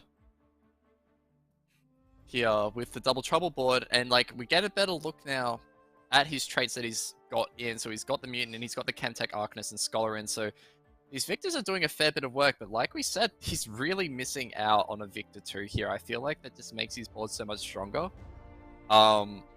If only because it just guarantees that one of the Victors will basically wipe, and then you've got the second one there for backup damage. But the thing is that there's a lot of boards here with this backline access, like we're seeing this Talon here from Take It Easy, just getting into the backline just carving up these victors before they can even get a chance to cast through this double trouble, and it's just not panning out for Choo Choo Bird right now, who, look, maybe the double trouble is a little bit of bait here, because what, they're getting the buff on the Vex, they're getting the buff on the Victor, that's about it, and it's not really enough. Yeah, I mean, I've heard we had a few players describing Double Trouble as the freest win in all of TFT before, but it seems to me like it's not exactly the freest win, you know. There seems to be a lot of work that Jushu's going to have to go through here before the lobby is crowned theirs. The time I mean, Choo Choo's just really hoping for Nico's here. Yeah. He's also hoping for one more Vex, because if he gets, I'm pretty sure he's one off Vex 3, That's and then right. he'll get the backup Vex 2 with the way that Double Trouble works. But he's really just hoping that he finds any upgrade here, and it's not happening right now. Yeah, trying to maximize those odds, taking those 3 costs out of the pool, but finding the zigs, and that is just... He's one got off! He's one got off! He sells the Zac for it. I don't mind this commitment here, but is now dedicated to trying to hit something. Takes out Chemtech here. Don't know how much I love this here, considering that Victor really does like this Chemtech. We'll have to see. Coming up against Slumbers, who has a stacked Irelia board. 2 Irelia 2s. One with a Collector as well. And I hate to say it, but it looks like Zuzu's board is absolutely melting here. The Vex trying its best, but it looks like, wow, the Victor lasers tear up absolutely everything. Scratch that. I was about to say you versus the double trouble she told you not to worry about. But that is an absolutely insane Victor play there for Choo Choo Bird. Jimjan goes out in 6, gets them another combat here. I mean, they can look for Chemtech, wow. They can put that back in, but I think they're just going to stick with the Arcanist. Yeah, I don't think it's too bad after all. I mean, you know, I'd say the far left Victor here is really lacking a good bit of damage at this point, so I don't think you take that at all. I think the one thing you really want to be careful about is this board from Chunga, you know, being able to access this backline as well as take it easy. One bad talent fight, and that could mean that this loss, you know, it's just not good enough. Yeah, we do see this Zeri still in play here, but Chunga hasn't actually opted to solve the Talon yet. It's still got the VIP buff on it, but this Vex is just taking up everything. This Zeri is being able to pass through so much healing, but the Victor just says no to the Zeri. The second Victor says no to the rest of the team, and that is Chunga going out in 5th. Take it easy going 4th, and Choo Choo Bird has eked out a 3rd at the very least, thanks to a little bit of Vex. So, we've got 3 main players left in the lobby here. Perfect Slumbers, Irelia 3. You mentioned the Double Trouble. Well, let me tell you, Double Trouble with a 3-star Irelia, it's pretty good. 3-star Malzahar on the side of Fortune Chosen here. And it looks like we've got 1 Lonely Vex, but a really nice Shroud from Juju here. Gonna be potentially keeping them alive against this Ghost. We'll have to wait and see how this one plays out, but I mean, if you're in Zuzu's position, you'd have to be at least a little bit scared. These Victor lasers aren't going to be one-shotting this Malzahar, especially not with Gunblade. Especially if they miss like that. Yeah, but it is off the back of this Vex who is just staying alive for so long, but this Jinx is just, it can't get the Vex pop off, and I think this is a double kill here. Choo Choo Bird going out and Slumbers as well, and it is Fortune Chosen who nets the win out of all of that. I think Fortune Chosen, it just kind of happened. Like, I don't really know what to say out of that. Malzahar 3 is a good unit. Better than Irelia. Look, you know what? 3-cost carry better than 4-cost carry, perhaps? We did see an Irelia 3 from Perfect Slumbers, and it lost to that board. So, I mean, that just goes to show you the power of Malzahar right about now, not only as an incredibly solid early game carry, but also transitioning into late game as perhaps one of the scariest units in the game as well. So, Ducky, gotta give it out to Fortune Chosen. That's 1-1 from Fortune Chosen, by the way. That is 16 points deep, so they've pretty much signed their name into the book at this point. They're saying that they're already going to take it into day number 2, so we'll have to just look at how the scores pan out here. But I gotta say, looking at the rest of the boards there, River not really been wasn't working out for a lot of players here. We saw, Take It Easy trying to carry that Talon reroll, ended up getting a little bit griefed by Chunga in the end there. So I gotta say, we had high expectations for reroll coming in today, and players from previous patches may as well, but looks like it's not exactly on the cards.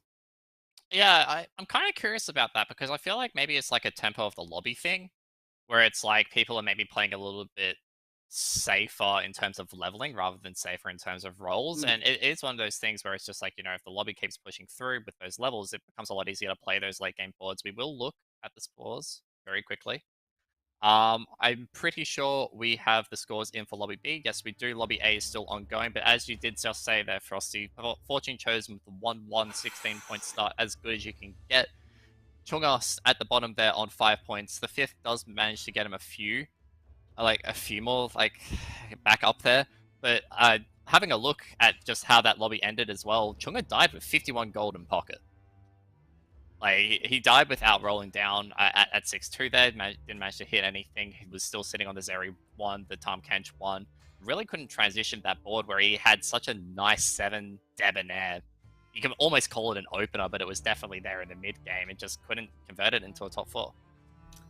Yeah, and I mean, it's so unfortunate there, right? I think we kind of saw what Chunga's game plan was, right? We saw that the Talon was sort of this transition piece that we expected them to transition out of, but just never really ended up happening. Chunga kept going with that Talon, and I think that in the end there, it feels like it was just a little bit of a misread on exactly how strong the rest of the lobby was there. Ended up taking too big of a loss and, found themselves out going a little bit earlier than they probably should have. Yeah, and I feel like it was maybe just the contention there as well. Like, Take It Easy also was rocking the Talon. And obviously it's very hard to handhold onto those 2-cost carries. It's doable, but it makes it very hard if you're the second person to try and hit. So even if you have all the spats in the world giving you all the buffs, it doesn't matter if your carry is just dishing out so much less damage, especially when they're a 2-cost carry versus a higher cost carry. I would be very interested to be able to watch back that final combat between Fortune Chosen and Slumbers, though. Because it really feels like Slumbers should have won that. Like, the Irelia is itemized with IE, Runan's QSS. So it's like, it's got a little bit of magic resist, can't get stunned by anything. So was it just wailing on the wrong unit? Like, that's the only necessary reason for it. And like, the Sivir had the Collector at the end. It was a Sivir 2. And so it's that Striker board that we were kind of talking about where people are now pivoting away from Hextech and playing Striker instead. But I can't fathom how that just didn't win. It might just be a few different combinations. Maybe the Irelia just lacked the healing to be able to, tank through that Malzahar ult, and maybe ended up being a little bit of a closer fight there. But I mean, that's just an unfortunate one. Sometimes that's just how the cookie crumbles there. Now, I just wanted a few final things before we end up going to break here. We are going to actually quickly Yep. check the scores of Lobby A as well. So we'll check those scores first as we see Blaze of Epicness on top Ooh. with 15 points. So he managed a second in the second game as well. Escher up there as well on 11 points now. And Gora manages to flip the script. Went 7th in game 1, but goes first in game 2 to get himself back into the top 4. That's the Angora we know. That is the Set 6 MSI champion. And on the bottom side of that lobby, we see Obo, a player that we highlighted earlier, sitting on 8 points just below the cut, and Colorful on 6th, on 6 points down there in 7th in lobby A, Frosty. Kind of getting to that point where Blaze of Epicness is starting to run away with it, like Fortune Chosen. But again, it's 2 games in. There's still plenty that can change. But first, I know you had plenty of thoughts about lobby B, so let's quickly do that in 30 seconds before we go to break. All right, I just wanted your quick opinion on the Cho Quinn composition there. I know we saw it from Kade in the end. I just wanted to know exactly what you think about it, and do you think we'll see it in future games here? I'm just thinking Cho Quinn sounds awfully close to Cho King, so I'm just going to go with that for Cardi. Not necessarily their game in the early game, it obviously just went, you know what, let's just go next. And you know what, that's also what we're going to do. We're going to go next. That's 2 games done for us, but there's still 3 games to go later today in the Teamfight Tactics Oceania Set 6 Challenger Series. So please don't go anywhere. Go get some glasses of water so that you can stay glued right to the action.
Welcome back to the TFT Oceania Set 6.5 Challenger Series. My name's Ducky. Joining me is Frosty.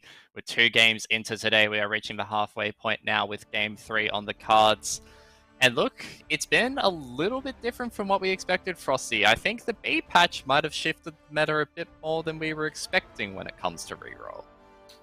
Yeah, I mean, looking through the patch notes there, the big ones, so we saw Ash get touched up. That 10 AD is kind of a massive nerf there, so a lot of players choosing to steer away from that. But even the talent nerfs there, I think we saw it kind of a little bit in Game 1, but Game 2 really showed exactly how much they kind of, took the kneecaps out from Talon there, not really living up to its usual name of being one of these really strong players in the lobby. So I'm interested, Ducky. Do you think we're going to see a little bit more reroll going forwards here? Are players going to start to transition away from that into a little bit more flex? I don't know. I feel like it's like a little bit up in the air right now. So like on stream so far, we haven't seen the one reroll board that we were both thinking would be prevalent in this game, or like in this series, and that was twin shot reroll. Yeah. And as we're talking off stream last game, Angora went first with it. He had the 3-star Lucian carry. And I'm pretty sure it was the game before as well. It was off stream on game 1. It was the 6 Yordle twin shot with the Corki that won for Fortune Chosen. So like, we can't chase. We're just chasing this twin shot board that is going to be the strongest reroll board. But like the things like the Talon, Talon's been way more contested than I thought it would be. But it's also like Chemtech Challenger has been like middling. I think we've seen it once. Twitch rerolls gone 8th, and rightfully so, because I'm pretty sure Twitch reroll is just not that good right now unless you hit a perfect opening augment. So yeah, I don't know. I think it is, once again, I harped on about it earlier, it's going to be a thing where whatever is the predominant playstyle in a lobby will be better. Yeah. If there's more reroll, it'll be better. If there's more fast 8s, fast 9s, that will be better. I think one big thing as we head into game here is to be on lookout is for these augments, as I think that they are going to be the one thing that really determines exactly whether these are going to be strong enough. If we see the things like simply irresistibles, players may tend to want to go towards Syndra's more often than not, but Twitch is not going to be something that players will look towards without, say, maybe a challenger share. I forget what the challenger sharing one is. Real professional Challenger Unity is the one that you're talking about. Yeah. So things like that are going to be what players are really going to try to look towards there, especially if you want to try to build these boards. But Angora here doesn't really have anything like that. Going to pick up something nice. So I chose the cybernetic shell here to just buff up the units. I wonder if haven't necessarily seen it yet. We'll probably see it in a little bit. But if he's ignoring the mutant heart there, the mutant trait must not be good. It's one of those things that we've found has been a little bit on and off, right? It depends on whether players think they're good. I don't think players really tend towards the cybernetic traits more than anything else. They really just want, say, something that puts a composition together. We've seen a lot of rise of Blade Master, though, as that Blade Master used to not be so popular, but the Blade Master variant here has just progressively gone that much stronger. So yeah, it's gotta say, there's not too many of them that I think aren't exactly up to par, but if Angora is ignoring it, I'd have to agree with you. Yeah, it has to be Cybers. Like, that's the only thing I can necessarily think of is like Cybers is kind of a meh. But like, you would literally take any other mutant and run the mutant heart. Alas, he's got a little bit of a common opener that we have seen. He's kind of in the Yordle waiting room right now, but does slam the Sunfire Cape. And we spoke about it earlier, but I'm willing to rehash it for the stream, Frosty. A lot of early item slams over in NA.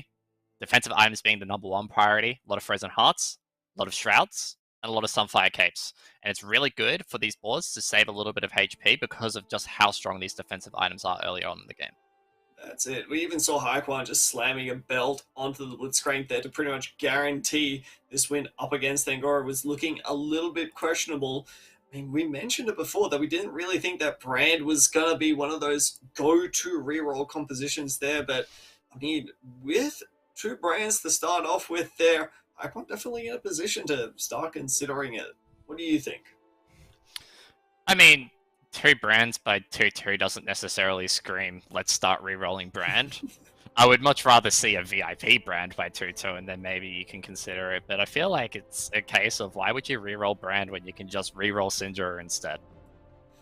Yeah, definitely. I'm pretty sure we did see a VIP brand over on the side of Haikwan there, but I mean, looking at this Zug's board, this is going to be a board. If you want to talk about typical early game starts, this is it right here. The Innovator start is going to be one of those incredibly simple to play, really strong boards. The Ezreal 2 big spike and has a really decent front line, has that scrap, and you can see the power of it here. Just being able to put down a ton of damage, even against the Sunfire. Premier early game item, Ducky, still manages to fall to the strength of the Innovator start. I mean, Innos has just always been a really solid start. I've been surprised. We haven't seen a lot of Innovators today. Like, Innovators have been rearing their head a little bit in the meta, mostly as like 3 Innovator or 5 Innovator, because as people have realized the power of Innovator Bear, that's been a lot more of a popular choice. Yeah, Innovator Bear was nerfed quite heavily in the B patch, but we've seen on ladder a lot of people playing Senna with Innovators. They've been playing Irelia Vi with Innovators, and they've been pushing that 5 Innovator to get that massive AD steroid across the board, but not so much today. Yeah, and I mean, I think it just goes to show you, where exactly players' heads are in the meta right about now is that a lot of players, they're just not in the right mind space to hit that Innovator Soul, Ducky. We haven't seen any Prismatic games here, but a Prismatic Soul is going to be one of those big reasons why a lot of players will try to go for it. Otherwise, they'll try to go for, say, a 5 Innovator start or such. But yeah, I mean, a lack of Innovator today has been, I gotta say, really surprising. I thought that coming into this tournament here, one of my big footnotes here that I like to put down in my notes, I thought that Innovator was going to be a big deal, but it seems like players have got different stuff on their mind here. So it just goes to show you the variety of the meta that we see right about now. Players that we once thought would prioritize these big Innovator boards, a lot of units on them, have instead choose to shy away from them, perhaps because they, I don't know, just haven't hit. Maybe it's like a case of the early commitment as well, where it's like Innovators as a board can get kind of a little bit wacky with the tempo in some of these lobbies, where it's like, all right, you're trying to hit early Zillion, early Singe, early Ezreal. You're trying to get those 2 starred at the very minimum, and it kind of throws off the tempo a little bit. Like that's one theory. Yeah, but I mean, looking over this board from Angora here, it seems like they've got Innovators on the mind here. It seems like this is going to finally be the game where we're going to see an Innovator board from them. I mean, it's all, I wouldn't want to say a guarantee at this point, but I'd be really surprised if we didn't right about now, coming up against the board from Escher. On the other hand, I mean, hey, look, it's a Yordles game from Escher here. Not exactly something we thought we were going to see, but I mean, that's a 2-star Corki with blue buff, and it won. And it's also got the Gnar for the Socialite buff, and I think that Socialite buff is bang on middle of the board, back row, and Corki might prefer to be in a corner, but at least it's back row, so that's going to be a very, very scary Corki when we're looking at this board later in the game. And that's exactly where it is. Smack bang middle of the back row is where this Socialite Hex sits as we move over to Zuggs, who is rocking that Innovator we were talking about. It has the center, again, one of those popular carries that you do play with the Innovator. He pushes even 6 here at 2-6 just to make sure that he can keep his win streak in. This is some very, very quick leveling here from Zuggs. Yeah, and I love this kind of play, this tempo aggressive play style. We haven't seen too much of it today. We've seen a lot of players that have instead chosen to play the more typical leveling curve, trying to get up to level 7 at 4-1, and instead going to level 6 here just to try to, keep on this win streak here. This is a really solid play. A Q's into Escher, who, wasn't exactly going to be threatening the win streak here at all, but still, I just like, trying to stick it into the face of everyone else here, try to put it to them and try to be that little bit stronger. All right, I want to get your thoughts on this, Frosty. Just a little play there that Zuggs did. Wasn't never going to make Econ with the way that his bench was looking. Yeah. Picks up the VIP Syndra there. He's 6. He's put a lot of money into levels. He won't have the luxury of, say, slow rolling here to try and find that Syndra. But as he... Yep, nope, just sells it off. There's my point gone. I was going to say, is there a world where he plays Syndra? But no, he's just holding the VIP, selling it off. Maybe he finds a different VIP down the line like Draven that he can play around. Well, let's continue down that line there, and let's think about it a little bit. So, I don't think there's a chance that we see a reroll Syndra naturally there. I think there's more of a chance that we end up seeing something along the lines of a Skolo enabler from Syndra as more of a mid-game tool here, just to be that little bit stronger. But just as that was mentioned there, unfortunately, it goes straight away. But, I mean, looking at Zuggs' board here, this just screams Irelia to me. I don't know if it does to you, Ducky, but looking at a Last Whisper slam right there, half decent board that easily transitions into it, I'd be really surprised if we didn't see it in the game. An absolutely perfect socialite hex for the Assassin Irelia. Like, Assassin Irelia is a very popular variant of Irelia nowadays. If you can get the Assassin spat, I mean, he's got the glove for it. You know, the Sin Irelia with a Last Whisper just shreds through so much. Gets the instant backline access, which is super powerful, and then it just does an infinite amount of damage. Once you slam it on a socialite hex and you hit that 3 socialite, it's nigh on unkillable and does infinite damage to both back and front line. So I definitely think it is looking like an Irelia game, and he's definitely going to be angling towards that spat. It's just a matter of if he finds one in Carousel, and if he's lucky that the rest of the lobby lets it through to him. Yeah, I wanted to just highlight a little bit of a movement that Zuggs made, trying to mouse over the EXP button right about there, really, I mean, just goes to hammer that point, really thinking about that aggression. But, I mean, we talked about Twitch reroll a little bit earlier here. Yosh hasn't exactly given up on it. With that calculated loss, seems to be like it's got to try to make it work, but I think that Twitch reroll, not exactly in the greatest position right about now, Ducky. So I just wanted to see, do you think this is going to be able to be pulled off by him, or do you think that this is a little bit of a questionable maneuver? I think Twitch reroll is fake. I say that as a Twitch roll aficionado. I love Twitch reroll, but I really think it's kind of fake right now. Like, Yosh's board is stable enough that it's not necessarily the Twitch that's also doing the heavy lifting for him, but he has a lot of pairs on his bench. He's looking towards that Camille, that Warwick as well, two very important units. As you do see the flanks picked up here by Zuggs, very strong with the socialite hex, a lot of defensive utility given to this board in the backline, because you can't just put the Braum back there, can't put the Scarab back there, and it gets a lot of use out of that. I mean, look, he's playing Twitch reroll. He had 6 out of 9. He's at 56 HP at 3-3. As far as Twitch reroll games go, it's pretty good. It really depends on what he hit on his 3-3 augment there.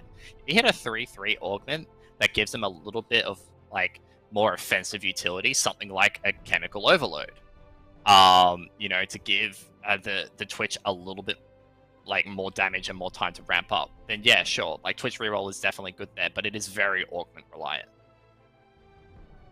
Yeah, I think that it just really goes to show you just how much a lot of these reroll compositions rely on some of their augments here.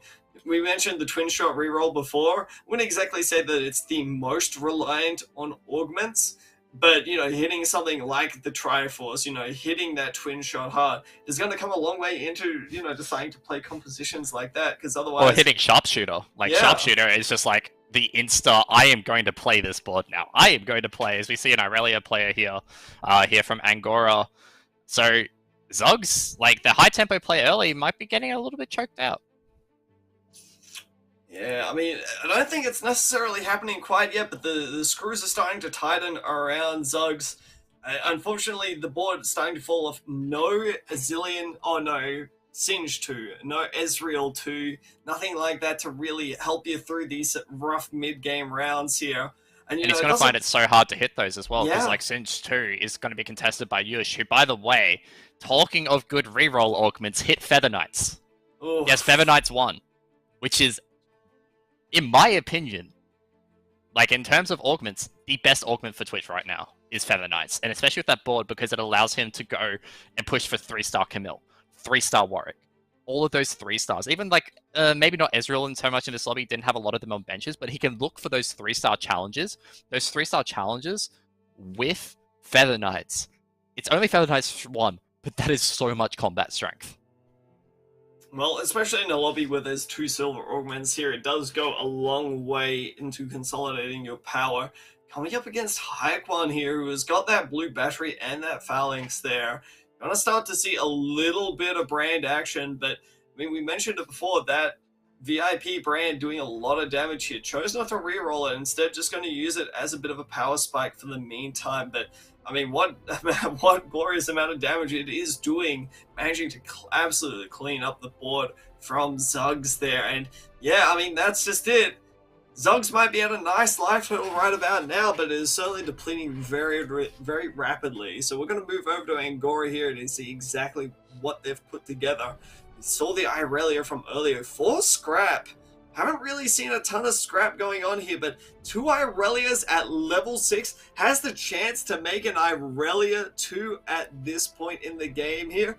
Angora's looking real strong, Ducky. I was going to say, does he look at slamming just the Nikos? Bam, instant power here on that Irelia. He might choose to, but he might just start gridding it. I mean, he's got the HP for it. So yeah, no, this is a very strong board. And look, we spoke about it literally 15 minutes ago. He does slam it at the end. And Yush also just hit the Twitch free, by the way. So that's a board to keep an eye on. Now that Twitch board is going to start climbing. Escher as well has the So Small. We're seeing both the goods and the bads of these reroll boards as Obo just gets his Malzahar plucked out of thin air, and there's the Irelia with that just walks around the Irelia doing Irelia things, teleports across the thing, rolls the Zephyr. This is getting very good. We're seeing the best of these boards that are pushing 7, pushing 8, pushing 9, pushing those levels. We're seeing a lot more of those innovators that we were talking about heading into this game that we hadn't seen a lot of today. We're also seeing these guys hit these reroll comps that we had yet to see and find success today so far. This is shaping up to be a very decisive lobby with how today's going to go.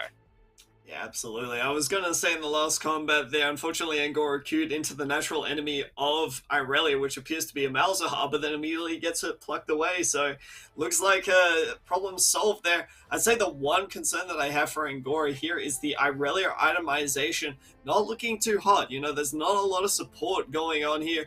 And, I mean, you know, finding this sword and this bow, huge pickups to try to enable Angora trying to perhaps transition into that striker board you mentioned earlier. Yeah, the Sivir is a huge pickup here, and it's also like it's a decent hex for Sivir. It's not amazing, but you take a back row hex that you can just slam the Sivir on, and on a board like this, he can run the double shiv if he needs to. Probably not ideal per se, but this Sivir just makes use of any of the backline socialite hexes, while Irelia can be more frontlined. But this Irelia is just going to play on the hex for now. And that, I mean, the Irelia doesn't need to be on a specific position of the board. It's Irelia; they just jump around, especially once you get 2 socialite back in. So I think there is definitely potential for a 4-striker board, and we have seen a little bit of 4-striker do okay today. I don't think strikers is as you know weak of a trait as it once was, especially with the recent buffs. Sivir has well got buffed quite a lot. So as long as you don't play Hextech Sivir, like Angora did in Game 1, I'm pretty sure you can find a decent amount of success with it. Back to his old ways once again, but it looks like this time it's working out just a little bit better. You know, a bit more of a guided choice there. Escher, you know, one of our star players before, is starting to finally hit those 3-star yodels down at the bottom of the lobby there, but it's starting to look a little bit precarious as we see boards like Angora start to come together here. Lobby is incredibly fast-paced on this one here. We're starting to see multiple players going below that 40 health total very soon here. So, I mean, we've got to keep an eye out, especially because blink and we may miss it. These players might not be sticking around for very long. Yeah, this brand that Haikwan has carried throughout the early game is like it's not necessarily falling off yet. It's the VIP brand, but it's the Hextech Gunblade is providing so much healing here. It's like Syndra, boom, gets an extra cast of the fact that the Gunblade's healing exists. Like, oh no, this Gunblade is going like super good. It probably saves him a little bit of HP there. Like Haikwan's board is starting to fall off with that brand too, with those kinds of items. But it's like, you know, it's very strong transition for Haikwan there. I'd be very interested to see what he actually takes with those items. It's looking potentially like maybe an Ari, but it could be basically anything with the Gunblade. It's a very flexible item.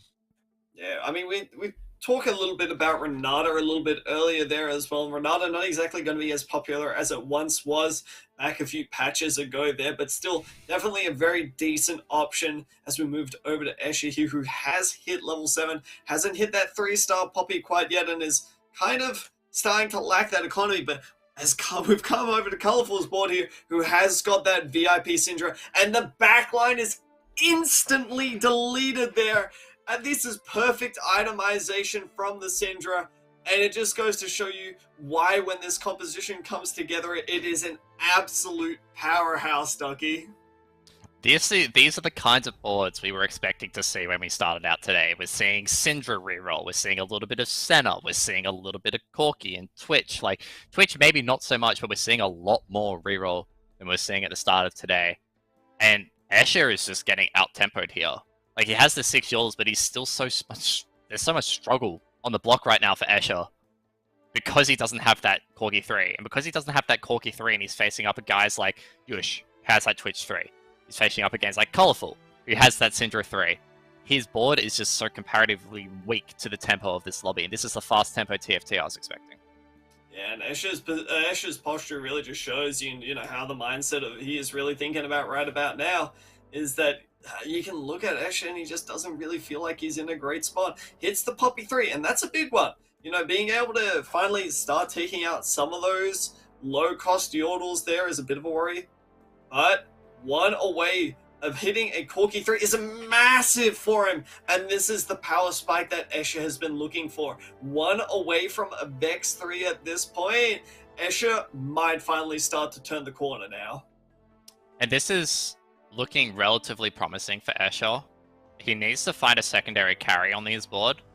Like, the Vex is decent enough in terms of like frontline tank, and Vex damage is not something to be scoffed at 3. Would probably like an Ionic Spark to do a little bit more.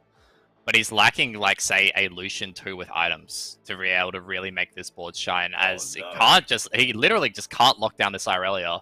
Does finally manage to take it down, but it comes at the cost of his own board. The time bomb there from Zilean with a perfectly timed stun. He does manage to take down the Zilean, but it is still a loss for Escher, and for Escher right now, HP is a way more valuable resource to be losing. Ooh. Luden's Echo.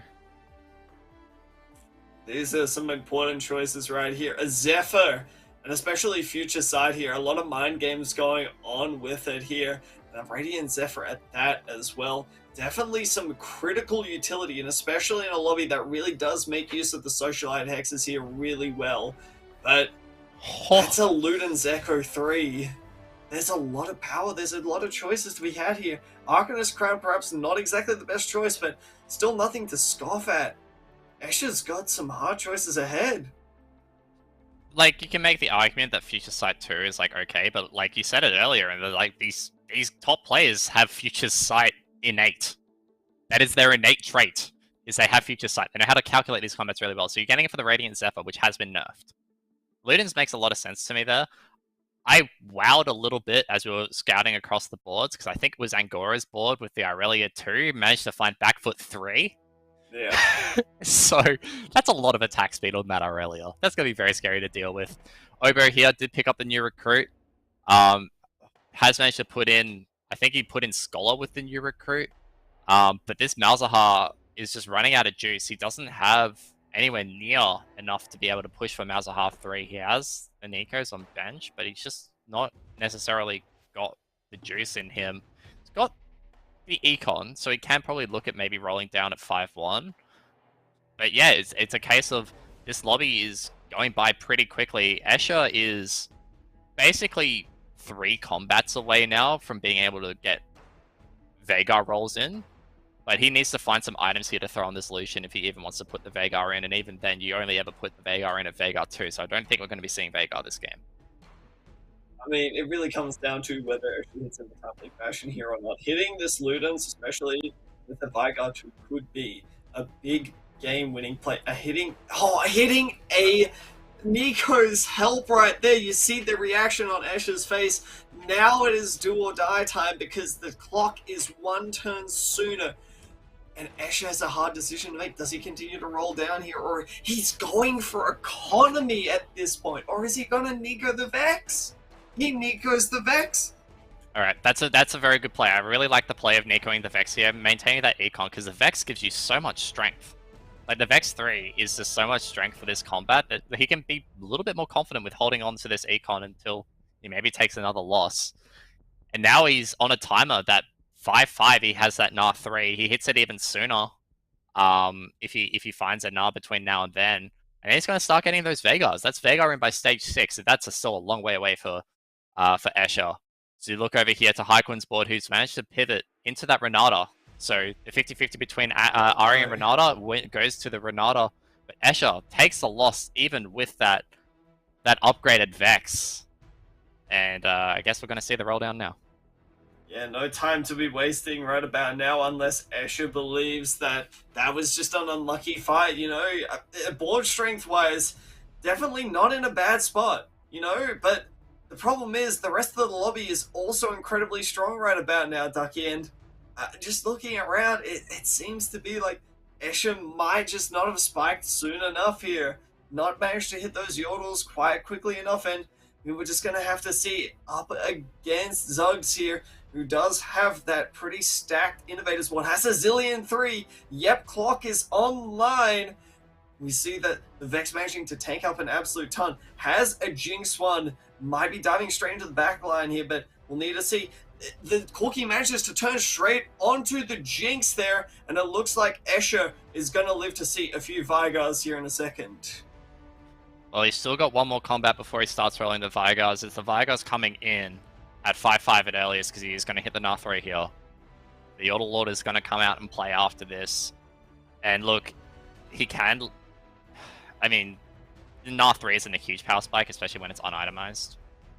But he can now start to look towards maybe a stronger board. As we look across the rest of the lobby, Yush, 9 HP, play that we said to keep an eye on after they had the featherweights, but hasn't managed to make that Twitch reroll board work. Just hit the Camille 3, so maybe that changes things. Blaze of Epicness, who was sitting in first in this lobby, 15 points, 1-2 in the first 2 games, has played the forbidden unit of Sivir.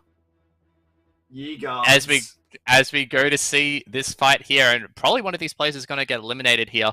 The Vex does get the cast off with the new Enforcer nerf. Basically means that the Enforced unit can reactivate a little bit quicker, and that was probably enough because he got the second shield in. He probably wouldn't have got that in without it. And Blaze of Epicness here, after a 1-2 start, goes out in 8th.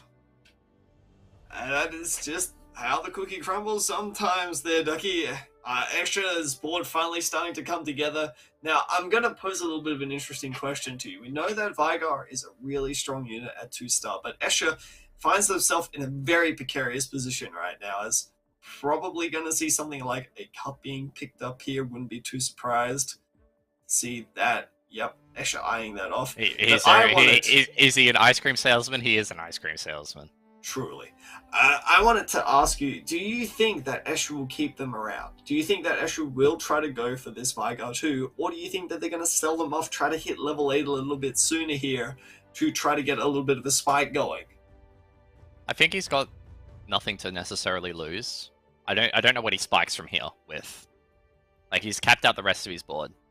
Like, he just prays to God that he makes it to stage 6. And if he makes it to stage 6, that's a Vigar 2. And that is a unit that he can throw on a Socialite Hex. And maybe he gets a really good item at Dragon. But maybe he also just dies between now and then. There are so many uncertainties with Escher's board. And, like, the Corki items are a little bit not there. He's also not playing the Corki and the Socialite Hex, which is, like, fair. Don't want it to get it Zephyred because that is a death sentence and the damage is just not worth it. As we come into Yush, who has the Innovator Dragon, who managed to find the Innovator Soul for... How has this board been losing? It looks illegal, but it seems to be like, you know, units just like this Vex are just doing a ton of work against it. And I mean, this is just Twitch. Twitch in its current state. Yush is out with Innovators. That is Innovator illegal. Soul. That is illegal. That board is going out in 6th with Innovator Soul. 7 Innovator. I mean this was the Twitch nerfs that we were talking about at the start of the day, Frosty. Like, this is just the fact that Twitch was kneecapped insanely hard. And that, yeah, I'm just bewildered by that. And we do see Escher push in for the 8 here, but did actually sell the Vegars, I think. Mm-hmm. Yeah. Yeah. This is a critical fight coming up against Obo, though, and doesn't have a good Zephyr for him. Manages to snipe off the Lulu, but that is a Victor 2, and that is near imminent death if this manages to go off. We'll see how the lasers manage to pan out, and it's been locked in place. Escher cannot do a single thing about that. The power of Victor 2 absolutely cleaving through. It looks like Escher is going to be taking a 5th in game number 3. Yeah. Yeah. Yeah. I don't know. I don't know what we could say. Yeah. Like, Escher was bound to lose that combat. That's a Victor 2 with a Silco. With insane items. Like, just insta-burst the entire team. Like, I saw that Victor laser line up right behind the Corki, and I knew Escher's seconds were numbered in this lobby. Mm-hmm. The power of Arcane really coming together there in that final fight against Escher, but I mean, don't worry, folks. We still have plenty of units from Arcane here to go as we've moved over to spectating Angora. It looks to be trying to put together a Sivir 3, perhaps? Sivir 3? Irel 3? One of the two? Like, alright, there we go. He's 6 out of 9 on both. Now he has the Nikos on bench, but he's just not finding... Oh, there's one more. He's gonna keep rolling down. Oh my god, he's one off both. He's found it! Hey, he's found the Sivir. Is he just gonna... Is he gonna Nico the Sivir now? Oh, is he gonna choice. greed for the Aurelia? He's gonna greed it! I can't say that I hate this option either as well. You know, Sivir, not exactly the most contested unit here. Getting Zephyr on this Aurelia, kind of a big deal. And it looks like the Aurelia did not manage to dodge out. We'll have to see. The Aurelia gets absolutely deleted from that Victor ult there, and it seems to be like, I don't even know if a Sivir 3 would have been enough there, Ducky. I don't think the Sivir 3 wins that combat for sure. No. So I don't mind the decision to greed him. He has the HP to play with. But this turn's really gonna decide it all. And no, surely now. Yes. Alright, he's gonna move the items onto the Sivir. He's gonna make the Sivir 3. We've seen it Irel 3 that lost. Unexpectedly. What do we think about Sivir 3? Sivir 3 in the past, not exactly a great unit, but I mean, in situations like these here, definitely could be worse. We need to see the combat. I think it's really going to come up to be against who they play against. This Syndra 3 could be scary, but the Enforcer managing to hit the Syndra could play a big part. We see that Sivir 3 starting to go to work here, manages to dodge out from that Zyra ult, and it looks to be like, yep, the Syndra is absolutely deleted. Colorful managing to die in 4th there with that stacked Syndra. And this is just the story of today, Ducky. Reroll is not playing up for these players here. Yeah, and it's actually wild to think about. Like, coming in, I was thinking, you know, there's been like a couple of good reroll boards that we've seen in this lobby alone that have just faltered. Like, Yush going out in 6th was surprising. Now we see Colorful going out in 4th with that Syndra. But if people are just going to keep hitting these 3-star 4 costs, of course reroll is going to fall off. Like, sure, like we've seen 3-star Mouse, which is a 3 cost. That won the last game. We've seen 3-star Aurelia, which came 2nd the last game. We're seeing a lot of these 2-star 5 costs like the Victor that, yeah, reroll can't compete with that. And we'll see whether the level 9 board of Hyperon can compete against this Sivir 3. Victor Laser's doing a lot of damage here, you know, the damage debuffs coming through. But it seems like Sivir 3 might just be enough. Sivir 2, not really a unit, but I mean, Sivir 3 looking pretty darn good right about now. I'm hating the fact that we've been calling Sivir fake the entire day, and all of a sudden we're going to see a Sivir which is built around literally Striker 2. Because there's no Hex second, it's just Striker 2. Like we were talking about, oh yeah, you know, Striker's gotten buffed, 4 Striker's okay now, yada yada yada. No, this is just Bill Gates plus Sivir. It's Bill Gates, but with the Sivir carry, because you've got so many like high cost units here. You've got the Fire, you've got the Jace, you've got the Seraphine. There is only one unit that costs 4 or less, and that's the Echo, which gets you in the Innovator and Scrap. Like, yeah, this is...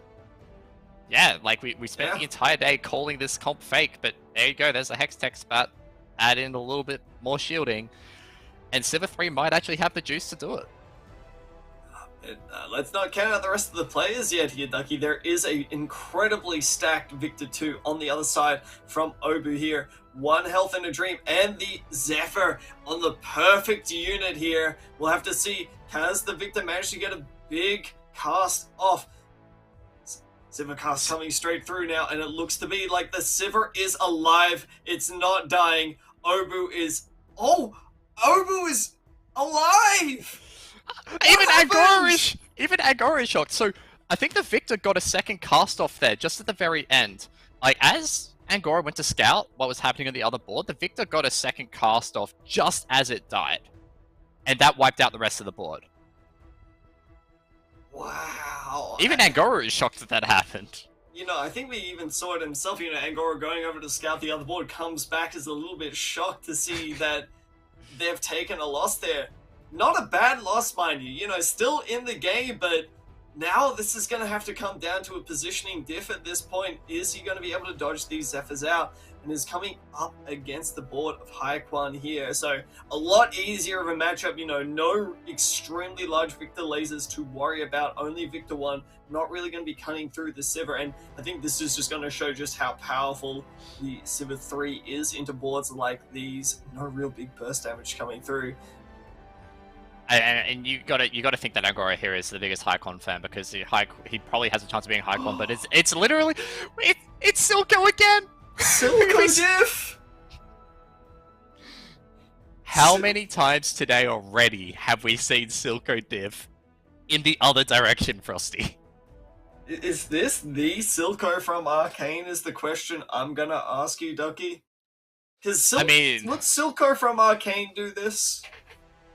I mean, I'm not gonna spoilers for Arcane, but this is episode 9 Silco, who keeps sabotaging everything, rather than, you know, big boss of the Undercity Silco, big Chad.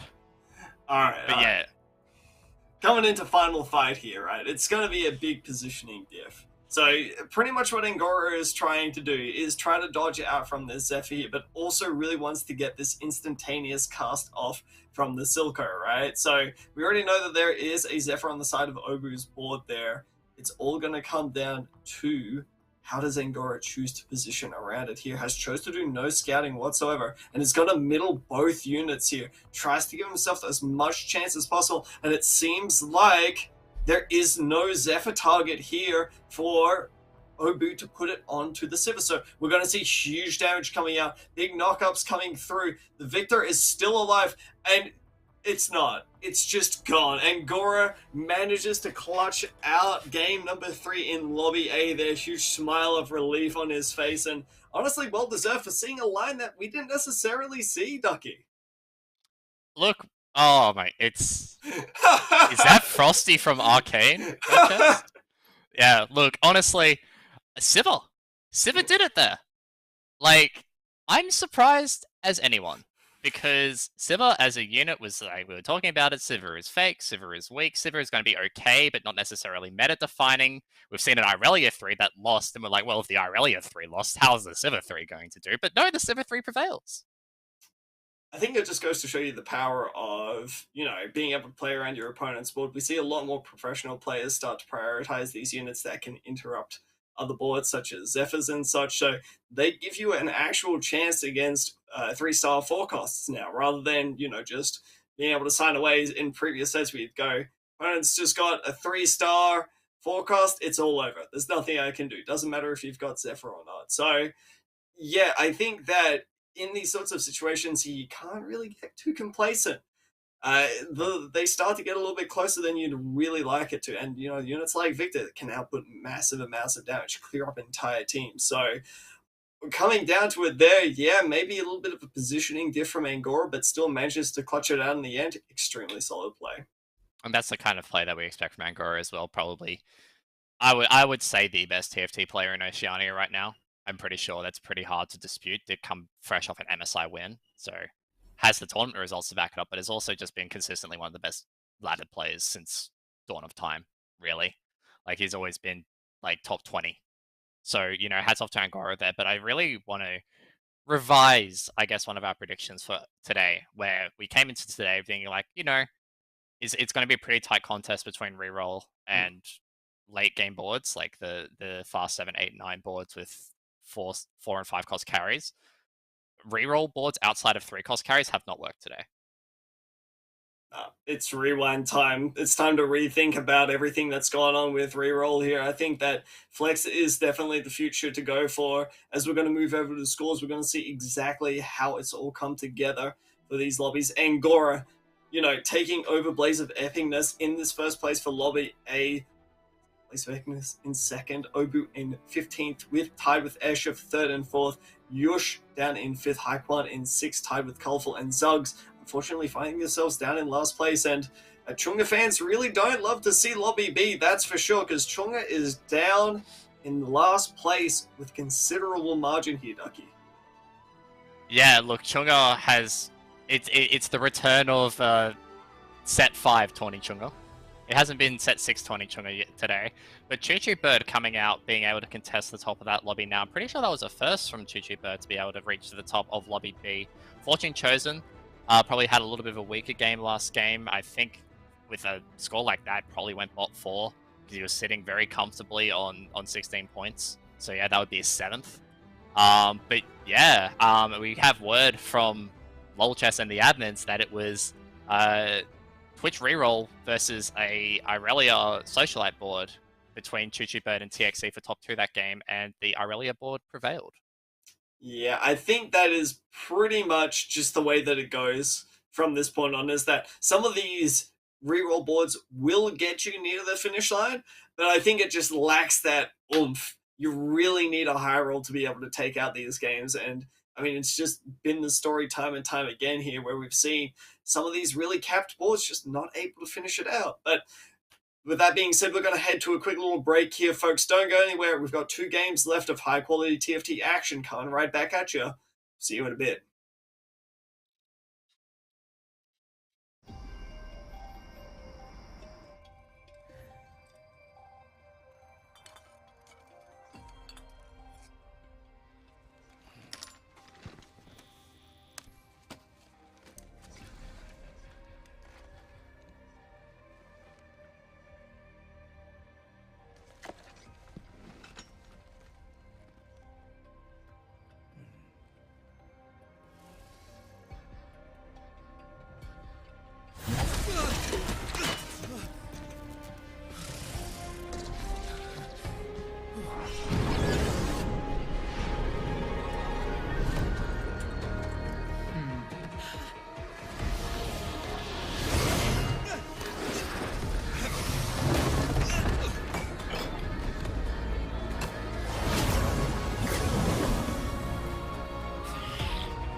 3 games down, 2 games to go here in the Teamfight Tactics Oceania Set 6.5 Challenger Series. My name is Ducky. I'm joined by Frosty, and we have seen a few absolutely rip-snorter games tonight. Look, Frosty, we came in with tonight with a few predictions of the meta, and I think we've been proven not necessarily wrong, but I think we've been proving like a little bit that, yeah, these level 8 and 9 boards are here to stay. The reroll boards are going out of fashion a little bit, but I do want to point out that, like, we haven't seen a lot of the reroll boards that we actually thought might be strong heading into this. Number one off the top of my mind is the Twin Shot. We've only seen that a couple of times. Yeah, it comes up to the point of augments, right? I think we saw last game where, even some of these more questionable augment choices, even though they might seem really good, just don't end up really panning out too well for them. So I think more than ever, it's about these players recognizing their options and being able to, see these augments, say, I have a legitimate option to go for Twin Shot reroll or not Singed reroll, Twitch reroll, whether or not they choose to go for that. But I think more often than not, we're starting to see that even when you do hit them, they're not that great. They might get you this top 4 that you might be looking for, but it's not going to close out a lobby. So it's this push-pull. That's the thing, is like, Yush in that game is the perfect example. So before the break, guys, we had Yush who hit Innovator Soul and Featherweights 1 on a Twitch reroll board and went 6th. And like the Featherweights one was really, really potent for making him stabilize with Camille 3, Cinch 3, Twitch 3, Warwick 3 in the mid game. And then Innovator Soul fast tracks you to 7 Innovator, which is what you want to hit with the Twitch reroll board, and it goes 6th. Like, it probably is just an item diff down there. Like, looking at the items, he had the TG on Warwick, which you would typically have as a secondary carry, but just kind of feels weak. And you've looked at the other Twitch reroll board, which was played in the other lobby by... was it trying to think TXE, of who it was? I believe. Yeah, TXE, where it's like he has the Featherweights 1, he has the Featherweights 3. And that's a lot of attack speed on the Twitch that, you don't really need to rely on the Innovator, but the Dragon should be enough regardless. And I think that going forward here, what we really want to see more of is a little bit more of these fast 8 boards into just the overall strong units, good stuff, right? I think the one thing we haven't really seen a lot of today is, say, more Kha'Zix. I want to see a little bit more Kha'Zix from a few more of these players, try to really punish a lot of these backline boards, such as the Victors, get onto these Silcos. Even though they've been sabotaging enemy boards a little bit more, they still provide a great amount of utility overall. So being able to access this backline is proving to be really critical throughout these last few matches here. So going forward, Ducky, that's my number one thing I want to see from these players. Maybe a little bit more assassin styles of play. I mean, we did see Sins like a little bit earlier in the day. Like, I'm pretty sure it was an Angora that opened up with a Sins board. Sure, it went 7th, but like, that was... I feel like we saw a lot more Mutants early as well. And like, Mutants is like something that we're coming into this patch where like we know that Mouse 3 is still ridiculously strong. We've seen Fortune Chosen win with it today as we do load into Game 4, guys, with Lobby B, where Fortune Chosen is, funnily enough, located, but we are on board with TXE, who came 2nd place last game. And like, Mutant... like we saw it, I think it was last game. Yeah, it was last game with Angora, who had the Mutant Heart offered to him at 1-4. Didn't take it. So it's obviously probably just a bad mutant trait. But I feel like you can't low roll mutant traits that hard this patch. Like, there's only 1 out of 7 that you probably don't take. So it is quite confusing to me that we haven't seen as much mutant. Maybe that changes now as the tournament lobby dynamic changes. But yeah. Well, maybe that's just player preference more than anything, right? Because you got to remember is that even though these players might identify strong lines, maybe they just don't feel comfortable with it. Maybe they don't have much experience with it. Maybe these players don't necessarily know the lines that they need to take to make it so that they've got the strongest possible board at every single point, Ducky, right?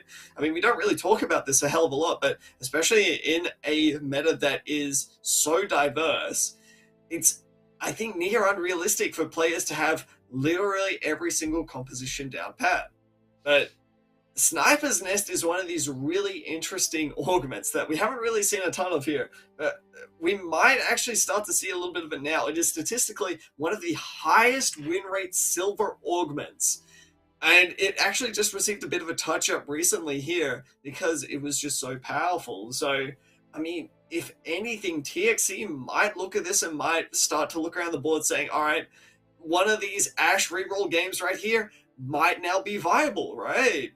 Yeah, and you can see that that's very much the decision that they're tossing up. They did have the Last Whisper on bench, but no, they just opt for the Battle Mage, get that frontline AP. Yeah, I mean, Battle Mage is... It's got its strengths, obviously. Like, it's very good. That far right-hand side Hex second row is a very strong Ari Hex. It's people maybe call it the Vel'Koz Hex, from when Vel'Koz used to play played frontline. It's also very strong with units like Morgana, so it could be indicating a lean more towards Syndicate.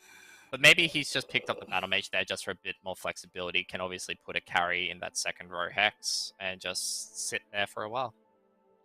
I don't hate it. I know why TXC did it, but literally everything that the game gifted at him afterwards there pretty much said, play me, play me. This is going to be the freest Sniper's Nest game of my entire life. But that's not the point here, as we see TXC does manage to find a half-decent board here for the meantime.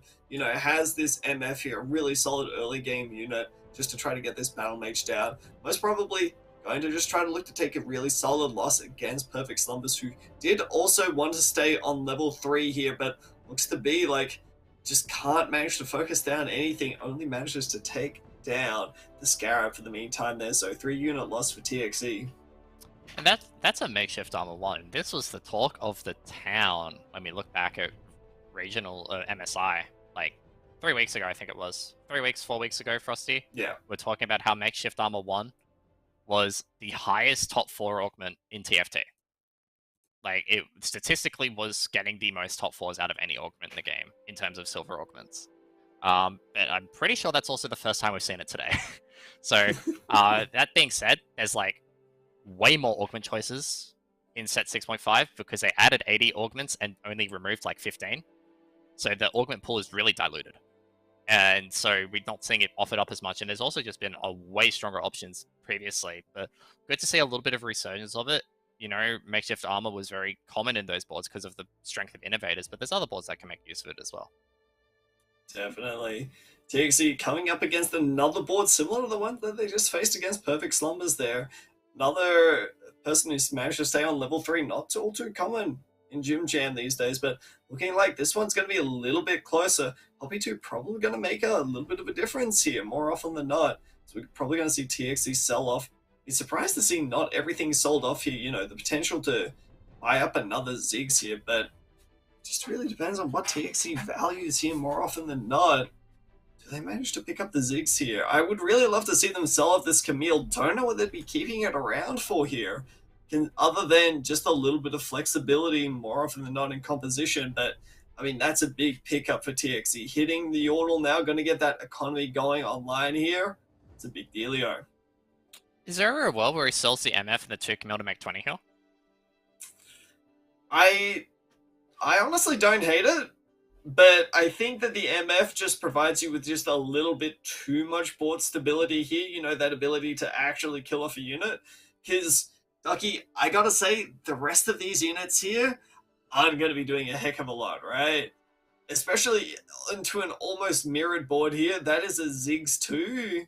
You just don't have a lot of kill power here, right? I think with this MF here, it actually gives you a solid chance at taking better losses. As we can see here, I mean, we might see a 2-unit loss here. No, it's still going to be a 3-unit, but that's a lot closer than it would have been otherwise without the MF. Yeah, it is one of those things where you kind of have to juggle board strength and bleeding HP with Econ. Like, I don't necessarily hate the move. It feels more like a ladder move than a tournament move, per se. Mm-hmm.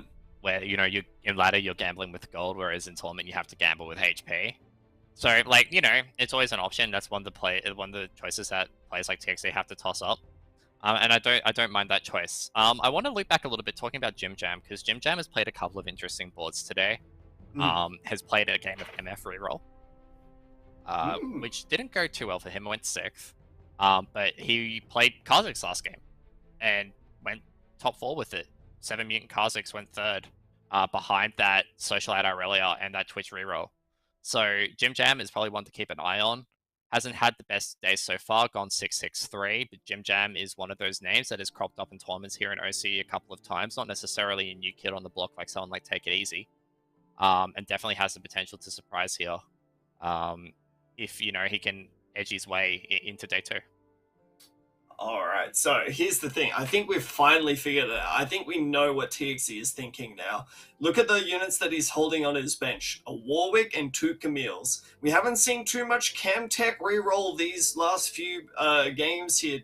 I think TXE might finally have it in mind that with the Battle Mage here, it's a really strong option for this Warwick. So, I mean, is this finally going to be it for TXE? Is he finally going to try to pull the trigger?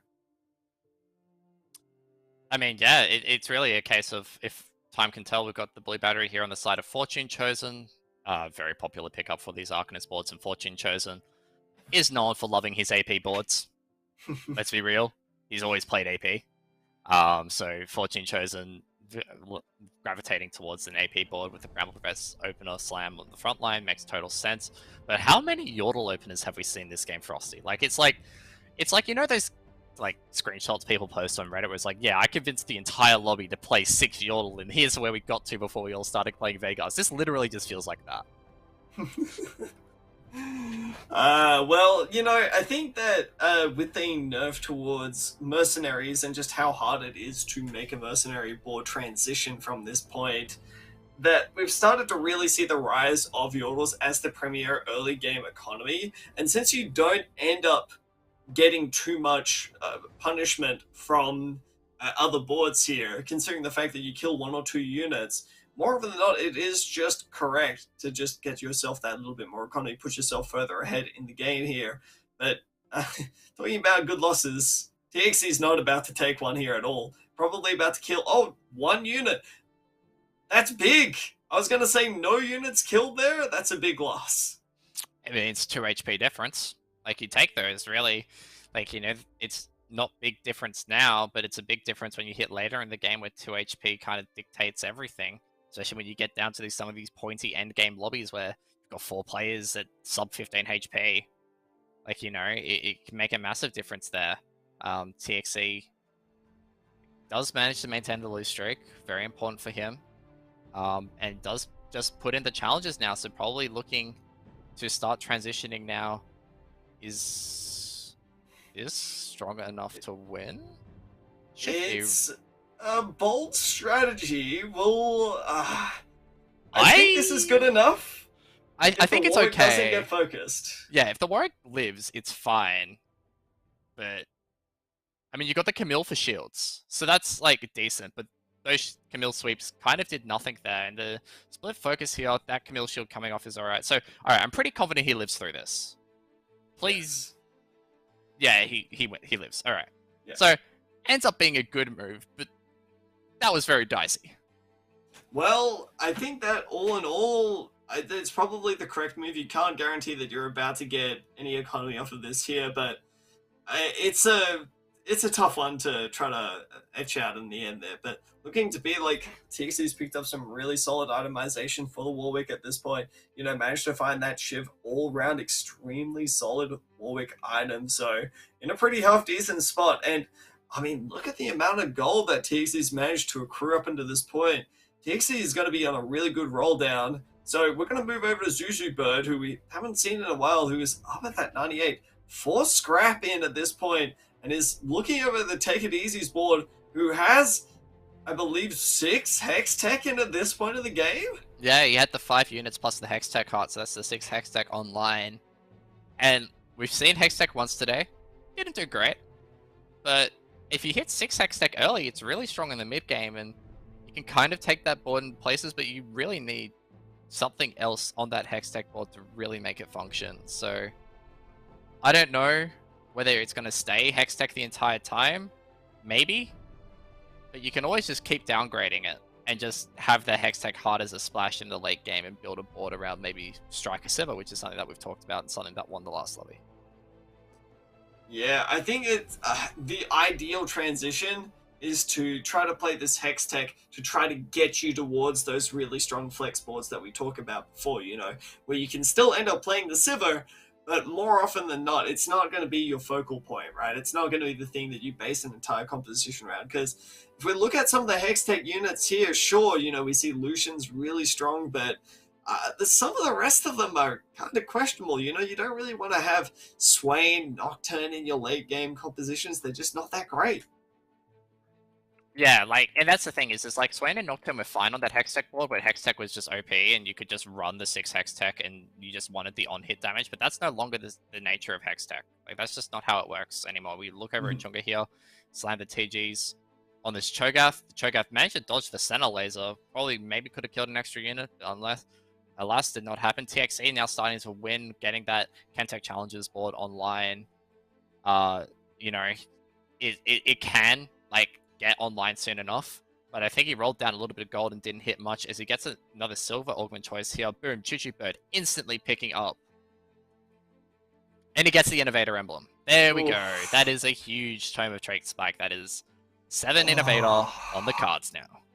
Yeah, and not only that, this mid-game power spike as well. Look at this board, 4 Scrap, 5 Innovator, and the options that Zuzu's got to go for here as well are looking really solid. You know, really solid Irelia items on this Twitch already. Has the ball on Ezreal. Not exactly the greatest spot to have it on, considering the fact that you'll probably want to take that off eventually, but for where it's at right about now, Zuzu is in an incredible spot, and looks to be like the win streak will continue. I mean, I think Ezreal's at least stage 4. The Ezreal's just holding the bone to get maximum scrap value, right? Like, he's got the 4 scrap in, so, you know, you're getting the 3 items built across Blitz Echo and Ezreal.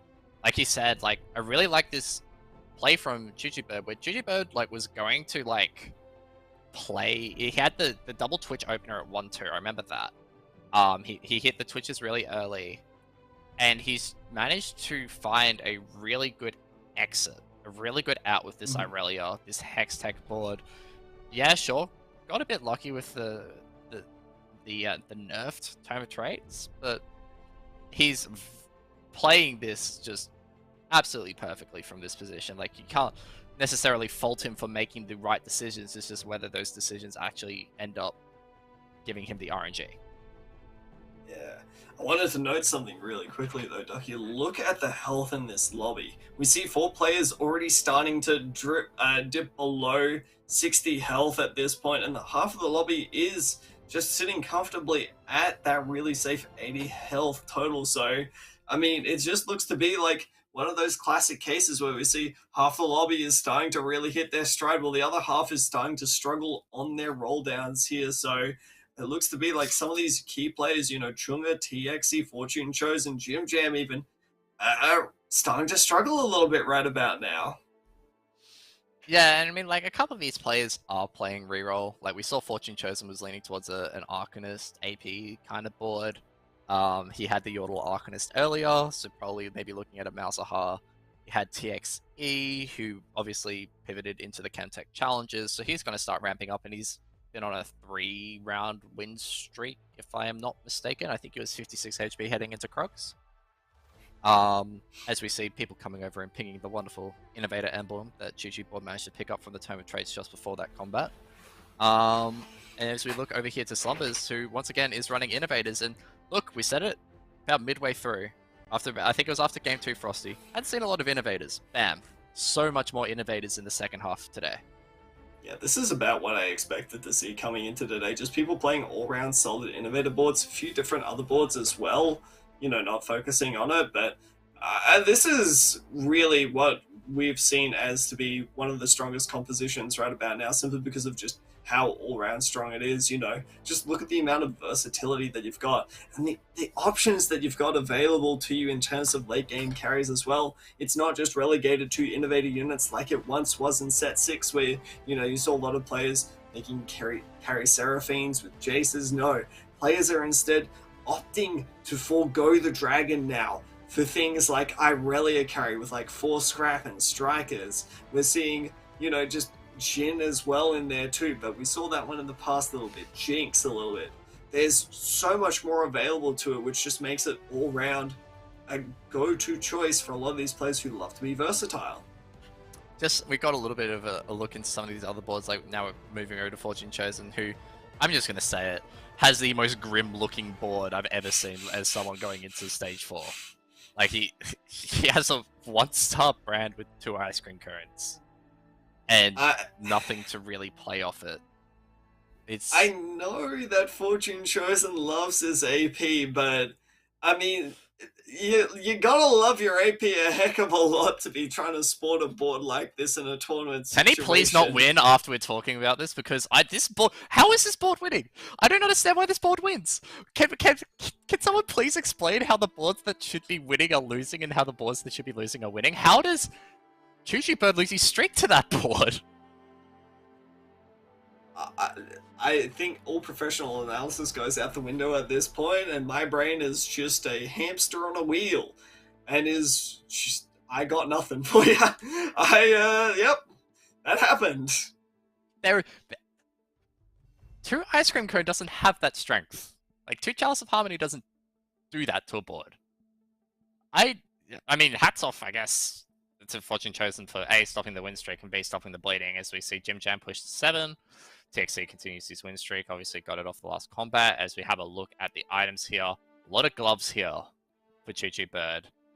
Has picked up a center, which he can potentially play around. He's building a BT, slamming on the Twitch, so no, this is definitely going to be an Irelia that's coming up. Yeah. This is 100% an Irelia play.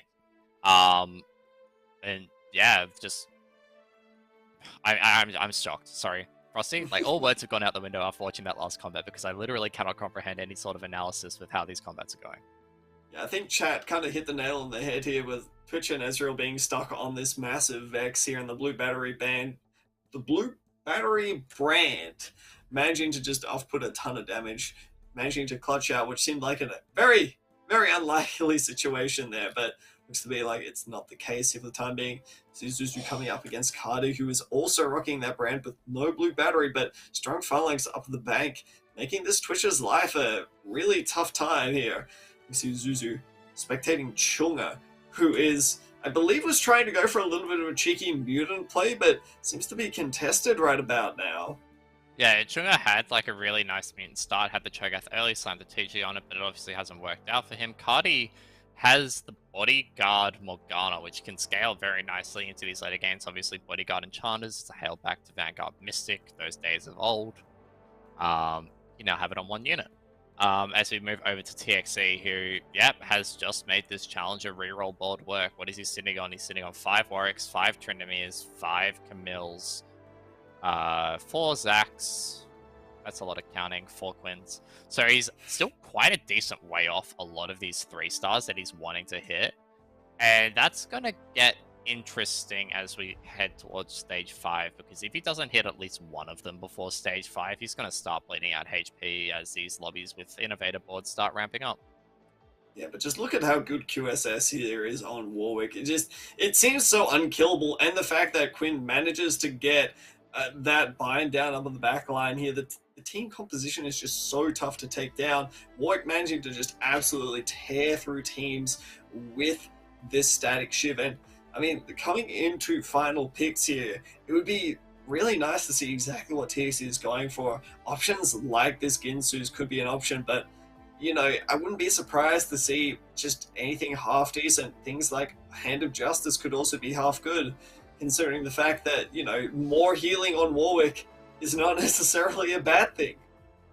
Yeah, and that also comes down to what his third augment choice is going to be. Like, we're guaranteed at least a gold or a prismatic augment. It won't be a silver augment, because we've had the 2 silver augment openers. You can't have 3 silver augments in a game. Mm. So, if he gets one of, like, the higher quality ones, say he gets something like Chemtech or Challenger Crown, like, hello, that starts getting interesting. Heck, even something like a Disintegrator 3 at this point to help the Warwick along with a 4% damage on top of every one of these Warwick's attacks could really go a long way to making this composition go from a middling third at best to a first place, because right about now TXC's in a solid spot, but I don't think it's quite there yet. I think TXC needs just a little bit more to try to get this board from a middle position to a top 4, right? Yeah, and like I really want to praise TXC for how they've played this game. Like TXC was a player that at the start of today we were talking about, yeah, they've had middling tournament performances in the past. They've always made it here, but they've never made it deep into these tournaments. And I think this is a really good game for them to show that they have the tournament experience and the playing experience.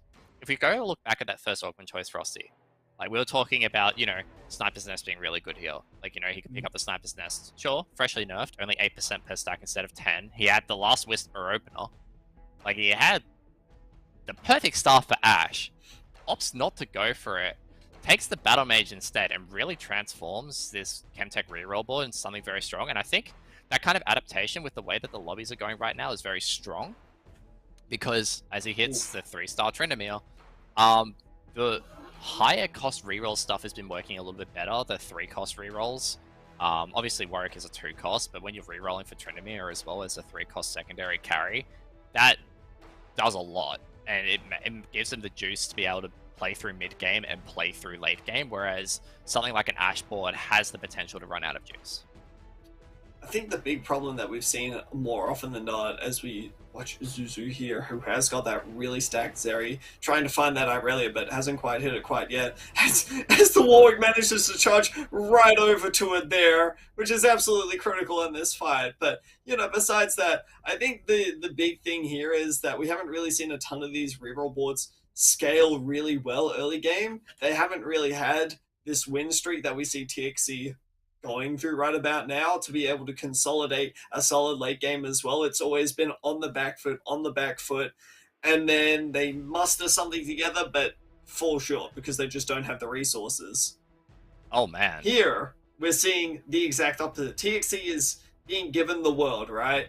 Is on an 8 streak right about now and is considering all of these different toys. Has a salvage win, great choice. Challenger Quinn here as well. Also spectacular choice. Has the chance to go into 6 Challenger. But I think... I gotta say... I do like the Challenger crest here, because looking at his... Sure, it gives him the Quinn. He can put in 6 Challenger now because he has the Draven. He has... If he hits, Morello soon, if he hits a belt, that's a Kai'Sa with 6 Challenger in the late game. That is very scary. But I gotta say, I don't know how much I love these big challenger boards, especially when fights are ending so quickly. They just seem to lack a lot of the tankiness that they had in set 6, right? Where you had the 2 bodyguard frontline going alongside of it well. I mean, the Bruisers do an adequate job of trying to be a little bit of a nuisance here, but come late game, I don't think the strength is going to be there. But going up against this board of Jim Jam, this does not look like it is a stage 4 board at all. I mean, the Mal's is trying its absolute best here and might end up winning out the fight from this spot, but man, this is looking rough for Jim Jam. Yeah, I mean, Jim Jam does cop the win there. He much needed win. Fortune Chosen, who we did see with the Ice Cream Cone brand, hasn't been able to transition his AP board into something meaningful, so has gone out in 8th there. Jim Jam is playing this Mutant Mouser board that has been quite popular, but it's also been contested by Chunga this game if Chunga hasn't pivoted out of it. I don't know. It's TXC's position now is going to get exponentially weaker across stage 5 if he doesn't hit this Warwick 3 soon. And the sooner he hits Warwick 3, the better, because then he can start pushing levels. I think Kai'Sa is a great secondary option here. He can also itemize the Tryndamere if he ever finds, if he finds more swords. That's always an option. His options are limitless right now. But that very much changes by the time we reach 5-3, and he doesn't have Warwick 3. Because the longer this goes, the less money he can dump into levels. Yeah, and I mean, lobby health is starting to equalize a lot here as well. You see that Zuzu, is still managing to maintain a high life total, but I mean, as these weaker players start to go out, it's going to give TXC less time here. But with 2 swords being picked up, those are quite critical for the Tryndamere. Warwick only really needs 1 extra bow, so I think we may end up seeing TXC, if he takes another loss here, might start to panic roll down for these 2 Warwicks just to be able to hit it to try to push these levels. But no, we're going to see it right away here. TXC realizes that with the strength of the lobby, he needs to make moves, but these are not the roll downs that you want to be seeing right about now. Has dumped 20 gold into finding absolutely nothing, and that's just a really unfortunate way to go out there. But for the meantime, is putting some decent items on. I wanted to comment here on the Ginsu Slam on the Quinn of all things here, choosing to not put any itemization onto this Tryndamere. Yeah, maybe he just wants the CC lock so that this, the backline can't necessarily damage this warrior because it's walking up, but it might actually turn out well for this combat Like, it's just constant blinds coming out from this Quinn, so I don't necessarily hate it. I think it's decent, but like, yeah, you say it, like, there's just a 3-star Trinimir sitting there unitemized.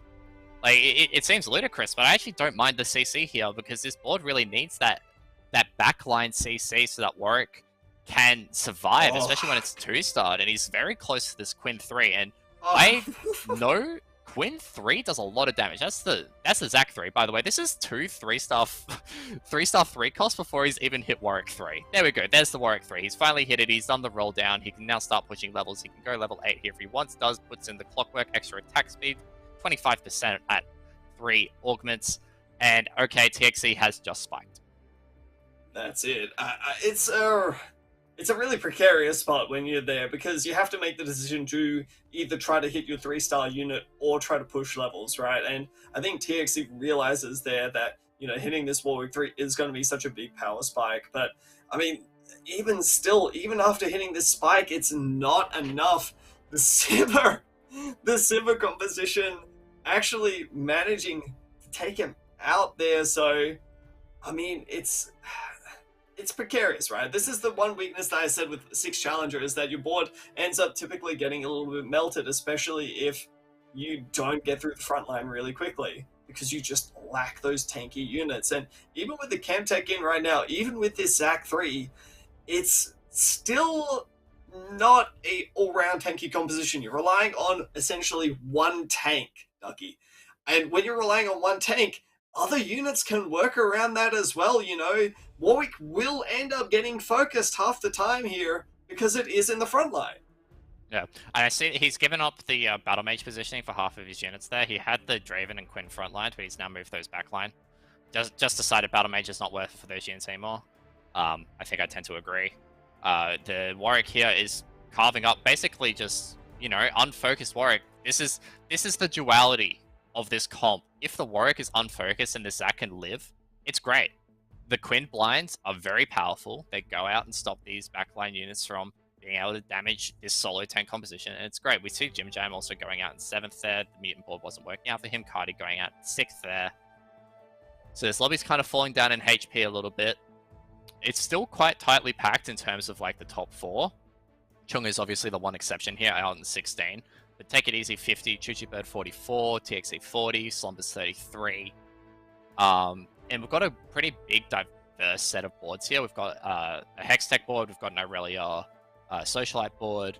I'm pretty sure Chunga is still on Mutants. So there's still a very wide range of comps to come. And there is the Quinn 3. This board is nice. Yeah, and this Deathblade here, we're going to see TXE finally slam an item onto this Tryndamere. Love to see it.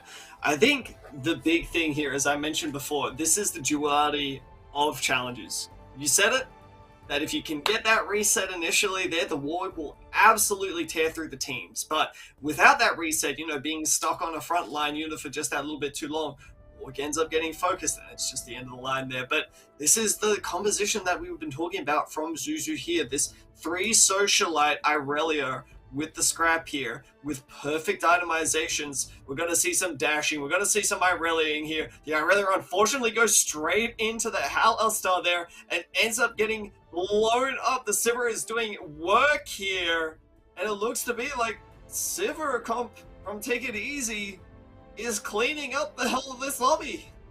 That was the most unfortunate center item roll, by the way. I'm not sure if you noticed the Gunblade and decap. No. Not necessarily what you want to see on center. Bit unfortunate there, but yeah, like you said, the Irelia is big there, and Sivir. Once again, we're seeing more Sivir, and Sivir is working now.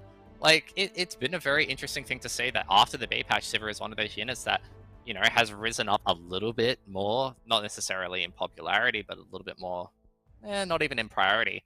But in these tournament lobbies today, especially, where we're seeing a lot more focus put on these 4-cost carries, these 5-cost carries, that Sivir can actually stand up on these boards in these slower combats, because there's not as many people running the more bursty, like backline access boards that we saw from some of the reroll comps.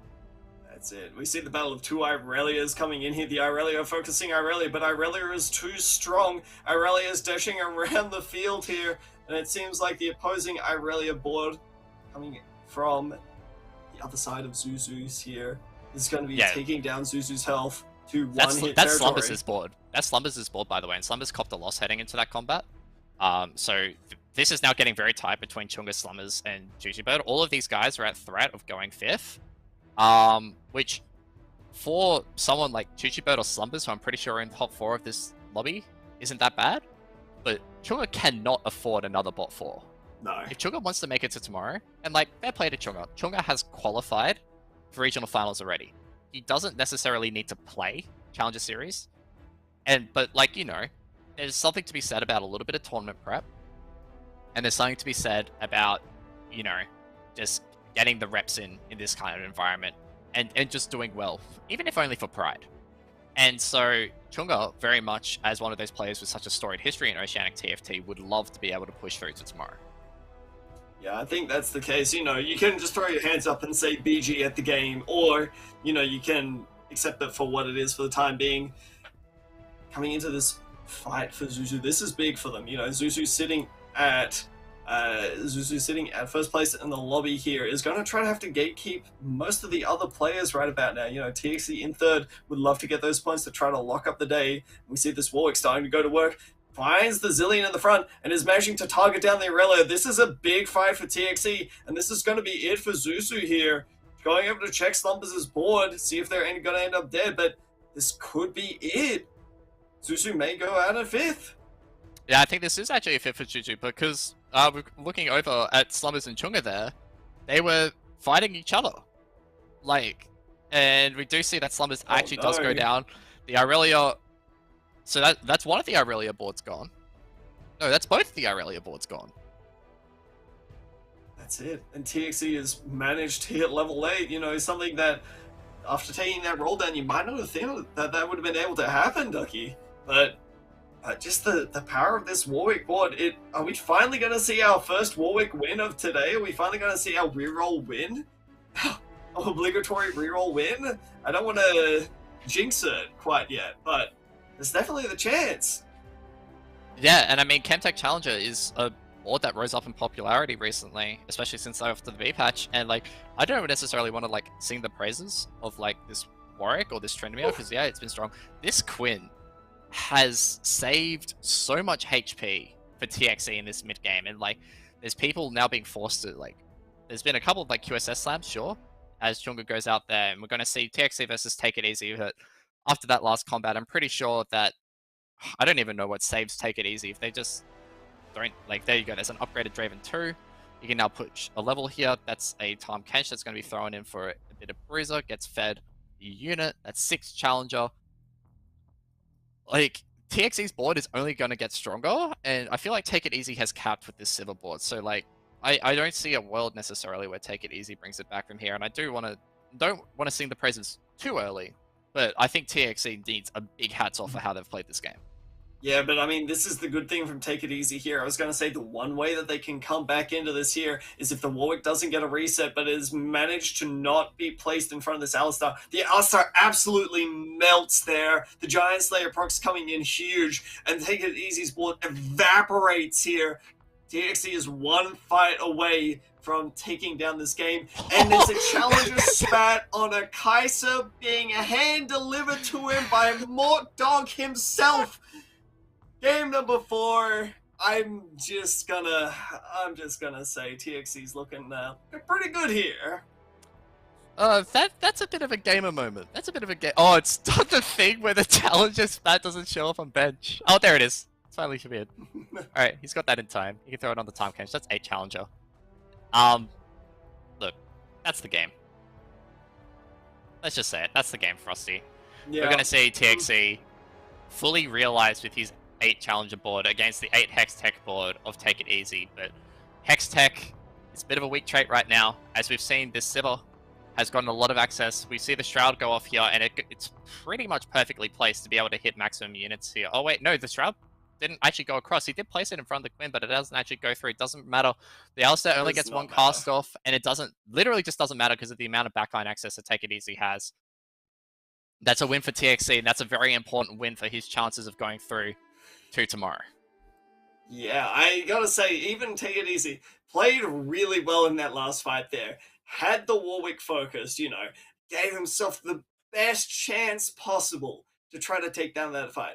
But it just didn't matter. 8 challengers steamrolled through the front line there, managed to find its way onto the Sivir in the back line there, and that was just game over for TXE. And so you mentioned it, Ducky. This has pretty big implications for the standings here, especially for players like Chunga who are really struggling to get their points up. This might just be it for them here.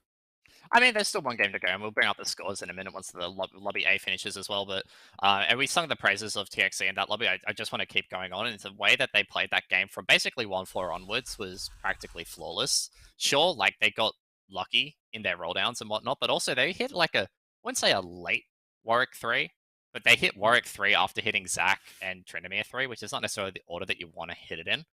And like, sure, they hit all their things, and they were pretty much uncontested, which makes it a viable choice when you're running a 2 and 3 cost reroll board.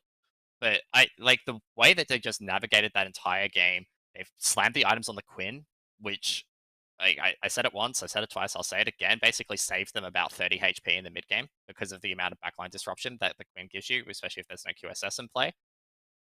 Textbook perfect game, and that is the exact kind of game that TXE needs to try and drop a little bit of this, I don't want to say like title that he has of like kind of choking in tournaments, but this is definitely promising for him to maybe make regionals. I mean, we've seen it so often with a lot of these long-standing OCE players where you, after a few sets worth, you have to start to question, you're a good player, but have you got it in you to, take that next step to be able to, compete with the best? And I feel like a lot of these players are just, they just need that one good result. That one good result. We've seen it with Angora recently. We knew Angora was capable of it and finally had the win in the Set 6 mid-invitational there. So I think that TXC is definitely capable. I mean, we've seen it in the tournament results before. Has just had, maybe a bit of a mental boom here and there. I think it comes down to, can you hold it together? You've still got tomorrow. You still have to make it through that checkmate system. So even though it's looking really solid for players like TXE, for Zuzu, for Take It Easy, you still got to hold it together. It's still day number 2 to look out for. Yeah, look, we are having a little bit of delay in the scores, guys, so we will bring it to you after this short break. There is one more game, so please do not go anywhere because there's still plenty of spots on the line for tomorrow's checkmate format, like Frosty said, and these lobbies are getting real tight.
Welcome back for the final game of the Teamfight Tactics Oceania Set 6.5 Challenger Series Day 1. My name is Ducky, and I am joined by the wonderful Frosty. We've had 4 very action-packed games, 4 very interesting and almost different games I feel like we have witnessed tonight. It has been a very big tug of war between reroll and 4-cost carries, and I don't think necessarily one is prevailing over the other. Yeah, I mean, we were talking about how we wanted to see less reroll, and then reroll ends up taking a lobby, and then we look over at the other lobby, and it's filled with reroll. So, you know, as casters here, I feel like everything is just going to be thrown up into the air as we head into game number 5 right about now. No time for scores if you want to check that exclamation mark score sheet, I believe, there. But we're going to be spectating Escher as we move into the final game here, who has managed to hit a brand 2 with a blue buff start here. And you know, Escher can't be too unhappy about that. That's a pretty solid starter. Yeah, I will quickly bring up the scores for you guys waiting on in chat there. I'll just quickly read out the top 4s of each lobby. So in Lobby A, which is the lobby we're currently spectating for the final game today, Angora, Obo, Escher, and Blaze of Epicness are your top 4 right now, standing on 24, 23, 22, and 17 points respectively. You can basically write home that Angora, Obo, and Escher are going to make it through to tomorrow's Escher. Very quick on the draw with taking that Luden's Echo 2 with those 4 brands. Why not?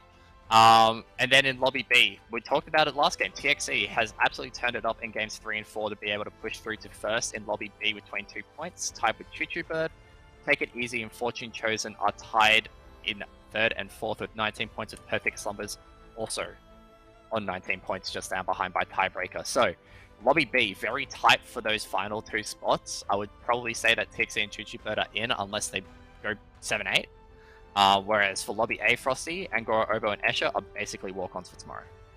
Yeah, that's it. I mean, it's going to be a tight one here just for this final spot here. So we're going to have to see exactly who can pull it together. Every single player has got the chance, by the way. It's only a 4-point differential between last place and 4th place right about now. So it's all up in the air.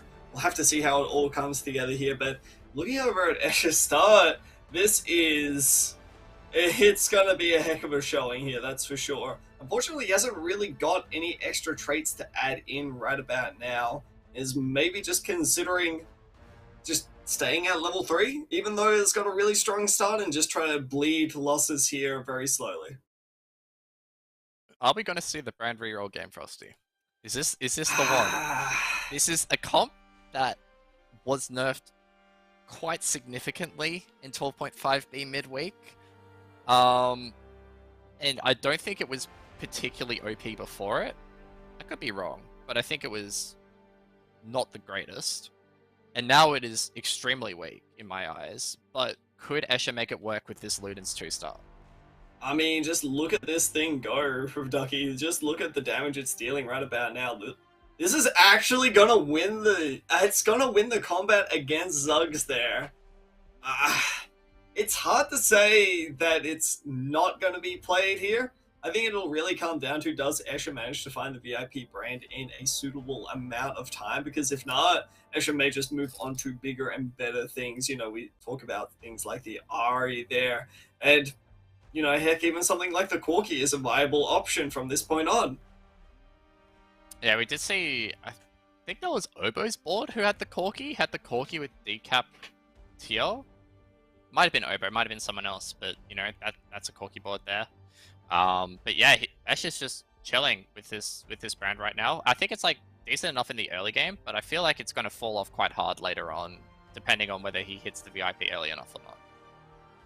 Yeah, so we're gonna go over to Blaze of Epicness's board, who you managed to mention before, has managed to grab this Blitzcrank. And you know, we saw last combat be relatively close. And I don't think this one is going to be remotely close whatsoever here. This Corki outputting a little bit too much damage. No real front line for Escher here.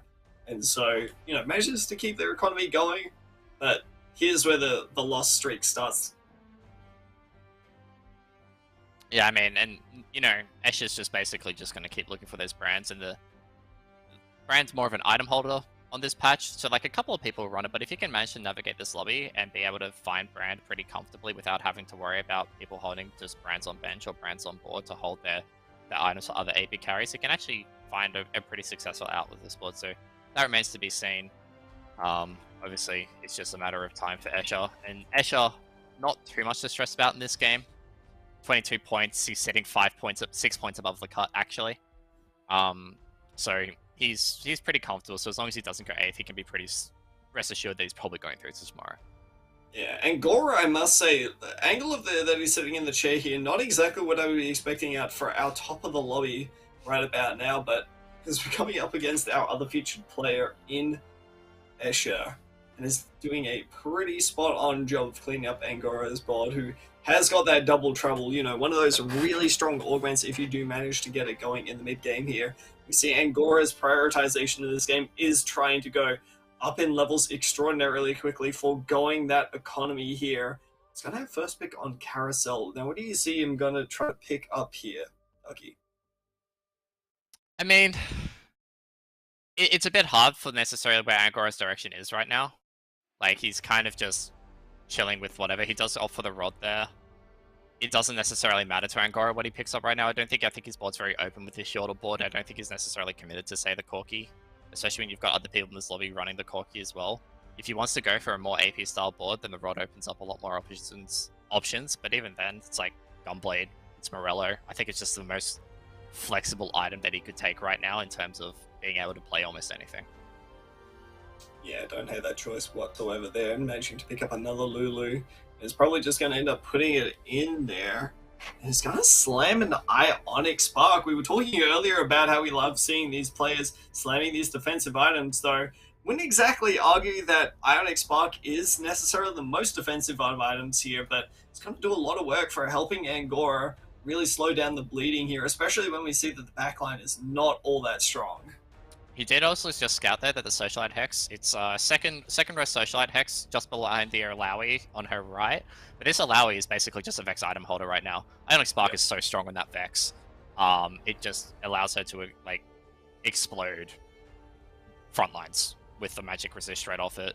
It's very widely regarded as one of Vex's best items, and this Alawi is basically just playing in place for it. So maybe there is a bit more of a commitment to the Yordle board, and I think there's only one other player playing Yordles in this lobby. Oh no, there'll be 2 playing Yordles, I'm pretty sure. And that's a Thieving Rascals, by the way. That is some items going to be coming out of the portal very soon. Yeah, and really important to note as well is that Zuggs is not losing. You know, Zuggs is still managing to put together an incredibly strong board while having that Thieving Rascals. You know, we haven't really talked about, you know, trying to take some of these more economy-focused augments versus actual power here, considering the fast-paced nature of these lobbies thus far, but I think we haven't really been seeing all too much economy. You know, not a lot of players focusing on the rich get richer style of things, really just trying to focus on trying to close out these rounds as much as possible here, and Angora is trying to do their absolute darndest to try to guarantee that they will not win this final round, coming up against Obu here, who has got that stacked Tryndamere. It's probably going to be doing a lot of damage on the backline here, but little does Obu know that's exactly what Angora wants. Yeah, and look, Angora's going to get the loss that they want here unless this Alawi just heals up massively. I don't think that's going to be the case. And no, the Alawi's dead. That's the combat lost for Angora. Well, you say lost. It's combat won. I call that a win in my heart for Angora. 76 HP heading into Krugs is definitely not too shabby. We have seen much worse today for loose streak players. And it literally is just Vex waiting room. But I think the fact that there is like a thieving Rascals player in this lobby makes it very interesting for the rest of the Yordle players, because Thieving Rascals can just snowball if you get that Soju level luck of 8 Thieving Rascals items in a row, just completely catapult your board in terms of strength. But it can also swing the other way. It's 40% chance to hit that item. And what that if you count Angora, there's 2 other players. I think it's who was it? I'm trying to think. It was Zuggs who had... I think it was Zuggs and Yosh who had the Corkies. Yes. Oh no, Zuggs and Blaze had the Corkies. Blaze had the Corki with Decap and Tio. So sorry guys, it's been a very long day of TFT so far with a lot of thinking happening. So game 5, it's a lot to take in as we look over at Yosh, who definitely doesn't have it. He has a a Nocturne with Black Cleavers that had the portable Forge Opener. So probably close. not going to like keep that for the rest of the game. And here is Blaze of Epicness, who has pivoted out of that Corki and picked up the Malzahar instead with very, very nice items. I mean, this does kind of put a wrench in your plans if you are Angora, though. You see a Vex 2 over on the other side of the table there, and, starting to perhaps consider whether it is, the correct line of play to continue going down this line. We see that the Mal's also going to be providing a lot of damage here. The Lulu's doing its darndest to try to keep these units alive, and it seems like it's just barely going to be enough here. Watching out a fight against Blaze. I think that's pretty much a double trouble diff. Yeah. It is like the double Alawi is really strong. Like, it's only an Alawi 1 as the second Alawi, but the fact that there's an Alawi on the board regardless just buffs up that quote-unquote Shadow Vex, which I'm going to call that item holder Alawi for now, so much. As I'm just going to say it, Angora can't find an Alawi to save their life, a Vex right now to save their life. There's finally a Vex that they can put on board, but it took them a damn big roll down to find it. Yeah, that's the problem right there, is that even though they managed to find the Vex here, it doesn't really have the time to put anything together. Is probably going to start trying to look towards, picking up some of those perhaps twin shot goals right about now. We talk about twin shot a lot, but Double Trouble is one of those compositions that can really make good use of the twin shot, playing some extremely powerful units here, and overall ones that don't rely too much on its itemization. Gangplank still gets a lot of value, same with Lucian, even without those extra units, but looks like Angora's going to be taking a loss to this Black Cleaver Nocturne for the time being here, as we head into our second augment pick of the game. And I mean, these are okay, right? These are 2 economy augments here. True 2s could provide a little bit of good value. I would love to see him go true 2s and aim to get the Lulu or Corki here. I would love to see it. If he gets the Lulu, he gets 3-star Lulu. He's sitting on 6 out of 9 Lulu right now. What is he going to hit? Picks up the Lucian. Come on. It's a bold strategy, Con. Does it pay off for them? Oh, he hits the Lulu! Let's go! He's so happy with that too, you can see him down there. The Ash is just econ, it's 5 gold. That's a Lulu 3 with double trouble at 3-3. I love that play. I love that play from Angora. It's not exactly the most conventional of lines there. The Exiles is still definitely a fine choice for Angora, but I mean, chooses to go for the more risky line there, and it pays off. So overall, in a really solid spot, and we're going to see Angora really start to spike in power now. Even puts the Lulu 3 up in the front line to just try to get as many Lulu casts off as possible. Going up against the 100 health leader in the lobby in Haikwan right about here. You can see exactly why Haikwan is so powerful with this stacked Lucian, but I mean, the overall strength is Morgana providing a lot of tankiness. Blitzcrank doesn't manage to get a secondary cast off, and it looks like this Lulu is just providing way too much value for Haikwan to even think about keeping their streak going in towards Carousel. Yeah, the second wind healing, not enough there for Haikwan. The 75% off the second wind too, definitely not enough to be able to keep the win streak going. Angora is just in such a mint spot right now. Really good. It just feels like it's his lobby. I always say his lobbies to lose because it's still very long to go in this game, but it feels like he should top 4 from here. I think he can be very confident in his board regardless of the direction it goes. Double trouble is just ridiculous, I think, with Yordles because of the way that you generate Yordles and pop them out the portal, and then you don't necessarily need to run 6 Yordle. You can just drop to 3 or just remove it altogether and run your Vex and your Lulus and your Porkies as you see fit. So it's only something that's going to scale, especially as he creeps towards this Vex 2, which he will very much want soon so they can plop it on. Yeah, that's it. And I mean, a really good point that you brought up there about the nature of Yordles here, but a little bit of an unfortunate one is with Double Trouble here, you start running into situations where you have to do things like this, right? Where you have to make the sacrifices where you can't exactly play the really strong boards to make use of this Double Trouble as much as you would like. And so you have to give up on the traits like Yordle here, which are providing you with that economy. So I mean, it's the catch-22 where you do get a lot of that extra strength, but it comes at a price. Yeah, look, it does come at a price, but also for Angora right now, the price isn't necessarily that one that's high to pay right now. He's very much pretty set in this lobby. This colorful board is quite strong with this center. Um, he's got the binary airdrop going through. He's got some very nice items for this center reroll, perhaps, which is something that we haven't necessarily seen on stream today so far. And look, this Lucian is just carving it up. No items, no problem. I'm really like, you know, Angora drops the Yordles, doesn't really matter. Looking at the Vex soon, yeah, very strong position. I think we are going to be moving on to Zuggs from here on out. Does actually push the 3 enchanter just as we move out. We could go back to Zuggs, who is also on the Yordles. And has the Thieving Rascals and trying to count how many item components he has. So that's 1, 2, that's 9 item components. Which is a bit of which is quite ahead of the curve when you're thinking about it, stage 3. Stage 3 board, you're looking around everyone else, they have around 6 to 7 components. So Zuggs has gotten a bit of value out of this. Yeah, but I mean, looking at these items, not exactly the greatest, you know. I mean, we were talking about slamming these items before, but I feel like frontline items, after you've slammed quite a few, they start to fall off in value. You know, it's like a really good solid 1 or 2 items that you slam in the early game here can really help you win these early fights that you might not have. But I mean, looking at Zoggs here with a Frozen Heart, a Sunfire Cape, and a ZZ Rock Portal here, that's not really what you want to be seeing on your board at stage 4.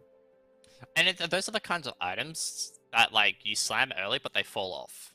Yeah. So it's like, you're looking at things like a Sunfire Cape, where it's like, it's very different to, say, like a Frozen Heart or a Melanomicon slam, where those items kind of have that longevity throughout the game. You throw a Melanomicon on anyone, really. Any AP character.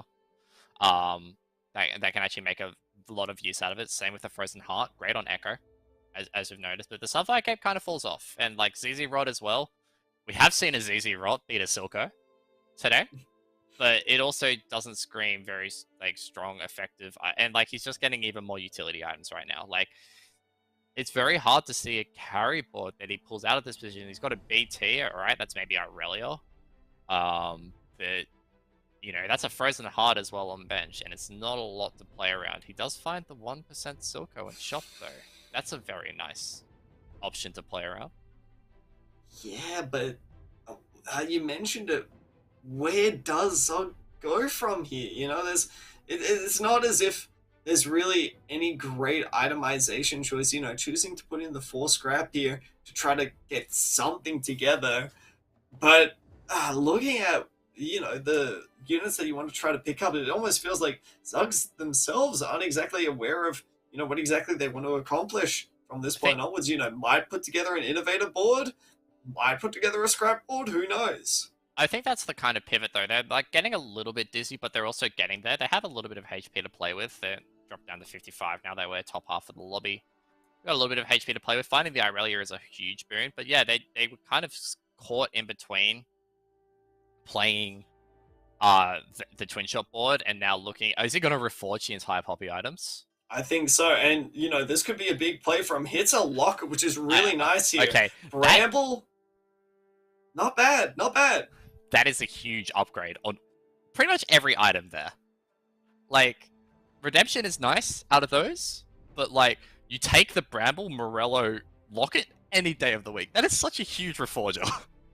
Yeah, but I'll argue this point of, does it necessarily do anything to, you know, help you try to find you exactly what sort of composition you want to try to go in? It seems like Zuggs, again, is just trying to pull it together. I mean, coming up against this board from Angora here, probably not going to be a win either way, but I mean, looking forwards here, Zuggs is starting to bleed out quite rapidly. Stage 4, the losses start to come quite heavily at this point, Ducky, so Zuggs needs to make a decision quickly. It's on a 4-loss streak, and if they're not careful, it is going to end up going out of this game very quickly. And might I remind you as well is that Zuggs is in 7th. Zuggs desperately needs to pull pretty much a top 2 here to even have a hope of making day number 2. Is he actually looking for a 6 scrap board here? Because that's what he's kind of angling at. Like, he's sitting on the 2 Inno right now, and, like, if he can put, like, he's got the potential to put Inno in. He's got a Zillion just chilling, a Zillion 2 just chilling on bench right now. But he's really valuing the Thieving Rascals, and he's really valuing, I guess, 5 scrap? I don't know. It feels like the Thieving Rascals value might be a little bit bait right now. He's Mm. keeping it in maybe to find one more component to put on that Aurelia, but he's bleeding out HP faster than he could, and maybe he gets a little bit more powerful with the Innovator 3. It's only the Scarab, but he can start moving those items towards the Aurelia. We mentioned it earlier. We didn't think that Escher would end up doing it. But Escher actually ended up going for this brand carry here. The 3-star brand doing massive amounts of damage to Zug's board. Perfect itemization with that Morello blue buff gunblade there. Zuggs finds himself first pick. There's a Jinx though, and that would definitely enable the 6 scrap there. Zuggs immediately goes and picks that up.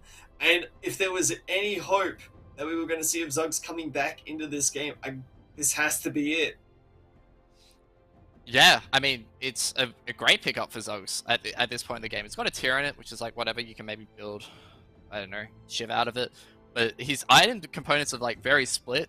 Of course it is. He's playing a scrap board. But I'm also looking at like, man, that could be like a BT on this Jinx. And that's a lot of power that you can just guarantee every combat. Like, you can just push in and put on this Jinx. Yeah, he just straight up pushes level 8 here, which I think is fine. He's considering dropping Yordles. He does end up dropping Yordles and putting Innovator, so he won't be getting any more value out of that Thieving Rascals. He does just redistribute the items, but is there maybe was it maybe the right time to pull it? I don't know after he hits that spike, actually. I don't actually know 100%. Well, shields nonetheless will be absolutely massive here, but look around the board, we tend to try to emphasize a good mixture between offensive items and defensive items here. Now, I don't know about you, but there only really appears to be one offensive item here on the board of Zuggs. So even though the board has massive shielding, this Tryndamere is absolutely coming through it. It's going to be a close fight. Zuggs is definitely going to stabilize, but without the Thieving Rascals, they're generating them these additional items. I'd be a little bit tired, but we'll have to look and see exactly what these augments are. These are fine augments for Zuggs, but not exactly what you really want to be seeing. There's no sharpshooters or anything like that. I mean, the biggest challenge that he has is he has like 2 aura items right now, and he's being offered exiles, which makes it very hard to take exiles. He does end up opting for the striker. He's got the Aurelia on this board, and striker's just, I guess, gets the crest. That's 2 more component value. Yeah, that did feel a little bit rough for him as we move over towards Hyquan now, who, after just seeing the messy transition of Zuggs' board, I'm feeling a little bit more comfortable looking at this Ahri board. Yeah, but look at the position that this Ahri is in, choosing to really emphasize this socialite spot here. No mana item Ahri. It looks to be more of a transitional piece more than anything else on the side of Hyquan here, so we'll need to see how it pays off. The ability for Ahri to be able to shotgun down a few units here and there, definitely valuable, but I mean, lack of mana item here being replaced by a socialite it's risky. And it seems like it'll pay off decently against the board of Angora for the time being, at least as the Lucian manages to dash around this Ahri doing massive casts. Huge cast from the Ahri there. Is this then, in your eyes, Frosty, maybe that it's a Renata board that kind of got lost in like translation? Kind of like got lost in necessarily didn't find the Renata, but hey, here's an Ahri too that you can slam all of these Renata items on and kind of make use out of it. Yeah, I think that's definitely it. You see, look at Hyquan's bench there, has the Victor on it, is trying to put something together, and it just so happens that this Ahri2 is one of the more powerful things that you can end up hitting, and it looks like to be like Hyquan is also denying an Ahri2 from, I can't remember exactly who we were spectating there, but it's still a fairly decent, it's still fairly decent here, that's for sure. I think that was Obo's board with the Ahri1 that we saw there with the portable forge Zonya's Hourglass. I think that was Zonya's Paradox. Sorry, I'm playing Teamfight Tactics and not League of Legends. So that is the item in Teamfight Tactics, is Zonya's Paradox. It's a Shattuck Shiv pickup. It's a redemption maybe. For Hyquan. He does end up losing the Exiles value to fit this Victor in with this Silco, but honestly, I don't think that necessarily matters because of the absolute power spike that this Victor gives this entire board. Gets the Arcanist in, can definitely play around that.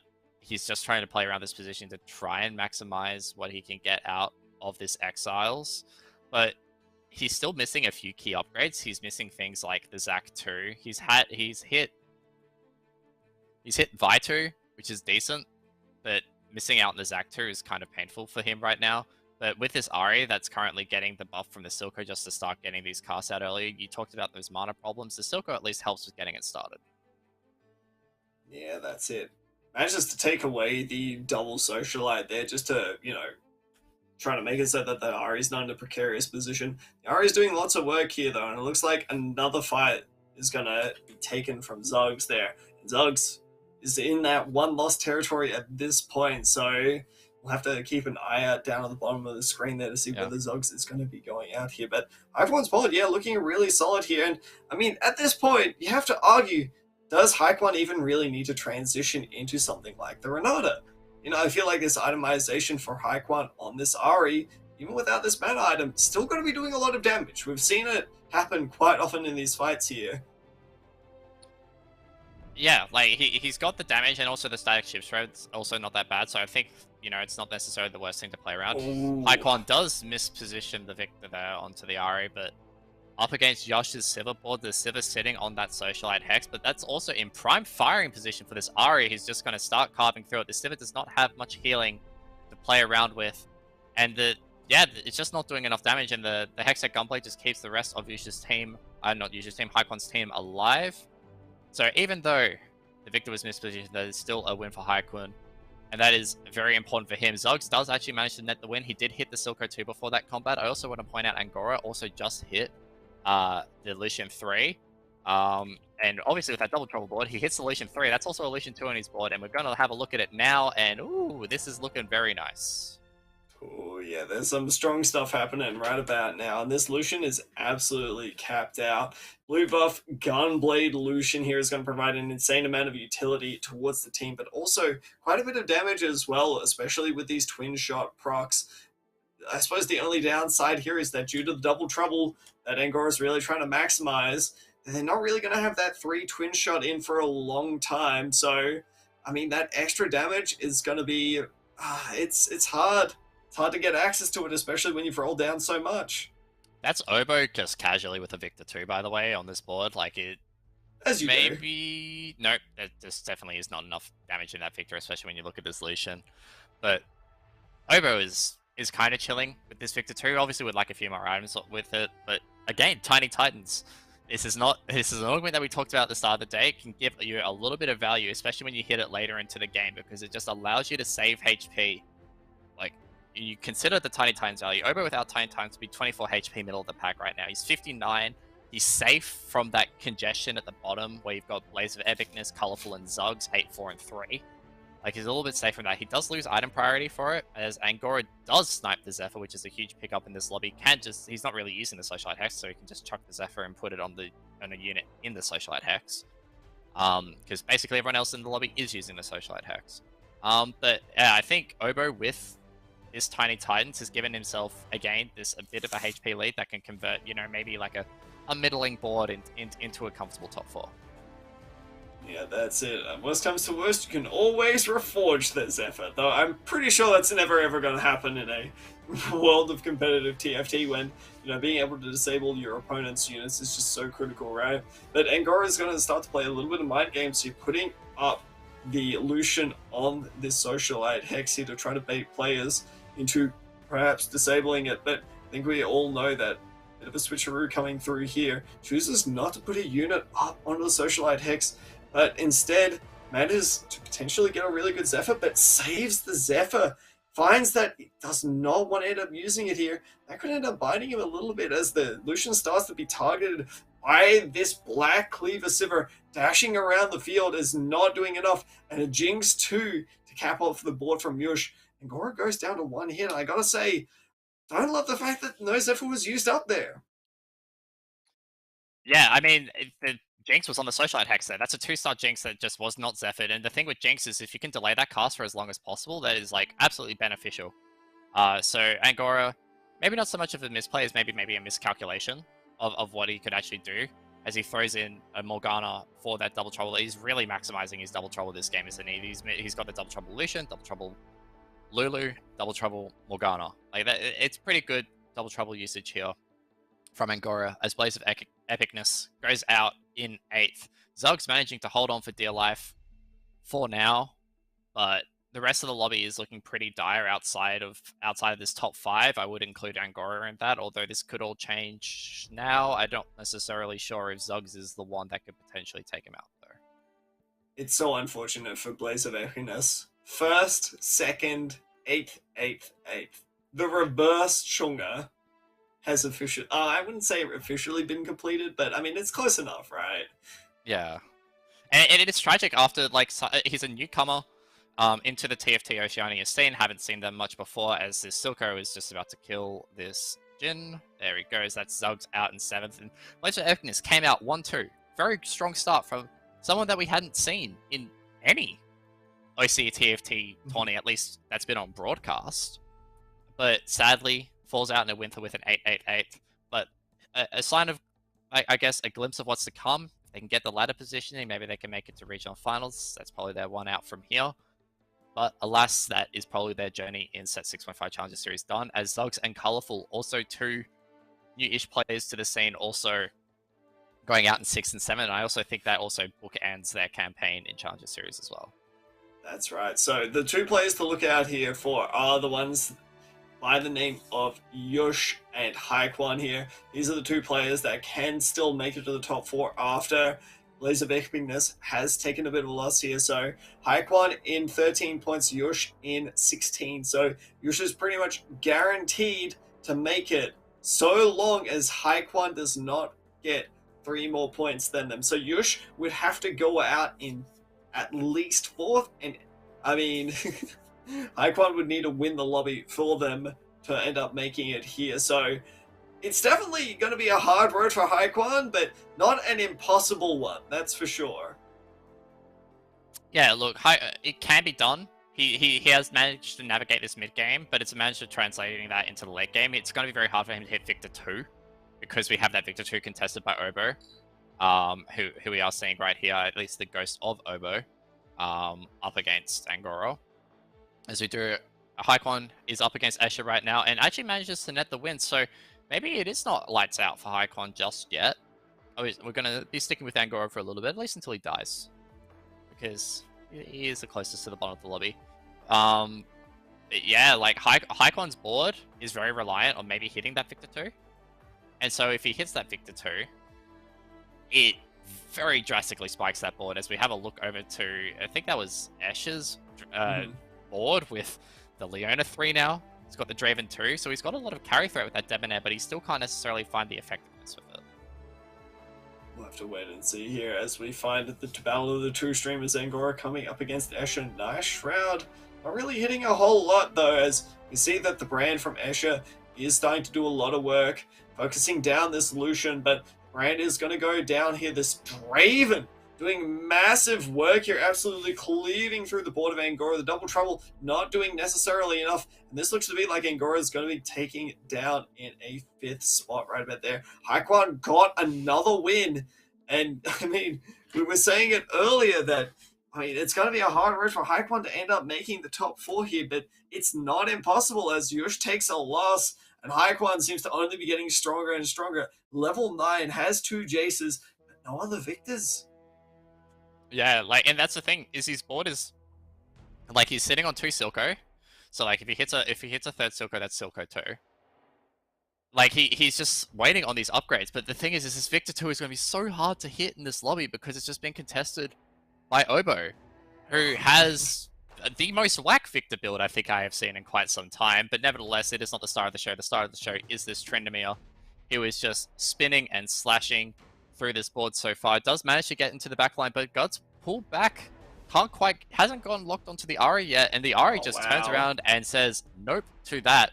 And that is, Haikwan's Ahri is just turning out a storm this combat with and the entire mid game.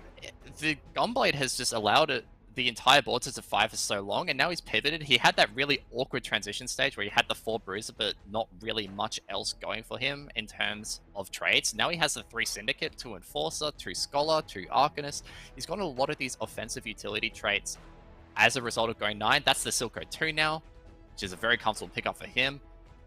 Like, as soon as Obo goes out, which I'm not sure if Obo is necessarily weaker than the other 2 players in this lobby, it becomes a lot easier for Haikon to win this game, and he's still just continuously rolling to try and find his Victor 2. Every single little decision that Haikon makes here, whether you build this Kaiser 2 or not, affects this next combat, which is massive. I can't state this enough. If, and I do mean if, Yush goes out in this combat, Haikon wins and goes first, then this is absolutely massive because it gives Haikon a chance at being able to make a top 4. As it stands right now, if Haikon goes out in any other place other than first right about now, they cannot make it to day number 2. Yush will automatically go through. But well, he does actually pick up the Kaiser 2 heading into this combat, and the Kaiser is actually just churned through the backline of Escher here. The Ari does, it takes a little bit to ramp through that backline. The Kaiser doesn't care about that. The Kaiser just keeps on casting and hits everyone, and that is Escher on 1 HP as Yush goes out in 4th. And Haikon on the ropes has pulled out a brilliant performance to perhaps get a defining win to make sure he makes it through to day 2 of Challenger Series. Well, don't count your eggs before they hatch, because Haikon still needs to win this game. Because with the point difference that it stands right now, Yush is at 16 points, Haikon is at 13 points here. So you need to get first place to have enough points to overtake Yush in these sorts of situations here. But, I mean, as the game starts going on and on, it looks more and more like Haikon's in such a good position to be able to close it out. But I'd say that Obu is the final boss here with that Victor 2. And picking up that Archangels might just provide enough damage onto it. We see big lasers not actually doing all too much here, as it just seems like Haikon's spot is just so full of threats. Big casts coming out, but it's not enough. I was really worried when the Silco cast went onto the Kaiser first up there that maybe if the Trinimir lives long enough that it could actually carve through the rest of the board, but no. Haikon was safe from that. It's the duality of Silco. We've spoken about it a lot today. And that Shroud is big for Obo. That is a huge Shroud. Because he can cheese that Shroud basically if he spaces out across his units, and it forces Haikon to position very awkwardly to try and make sure that the Silco Mastermind buff goes off onto the Ari and Victor, but also the Shroud kind of gets dodged. He won't be able to do both. It comes down to one combat. I mean, I've said this in the past few fights here, but now it comes down to one combat once more here. If Haikon can manage to just beat Obu once, just dodge a critical Shroud here on some of the more potent units, then they're just going to end up, they're going to make top 4. That's going to be an absolutely massive turnaround from a situation that looked like it was near impossible. But they've played to their outs here, and it seems like this legendary board that they've managed to staple together just might be strong enough. But we see the preparation going on from Obu, does a bit of scouting here, is going to side swap. Might be walking straight into a Shroud though, and it seems like they have spaced out their units enough. This is going to be a big Shroud going down onto the critical casters of Haikon, and the Trinimir is starting to do the work. The big spin onto the backline, manages to find the Silco, and is probably going to find the Ari as well. Spins away from it, but also manages to find it once more. The Kaiser's doing a bit of casting here, and that's going to be it. Haikon does it! Haikon will potentially make top 4. After what seemed to be a near impossible situation. Well played to the fella. Wow, that was a hell of a game 5. The Ari was on like 100 HP, and then the Trinimir spun away. Like, that was so close. The Trinimir needed one more auto, but then it's the Gunblade healing. Like, the Gunblade healing from the Ari there just gets so much done.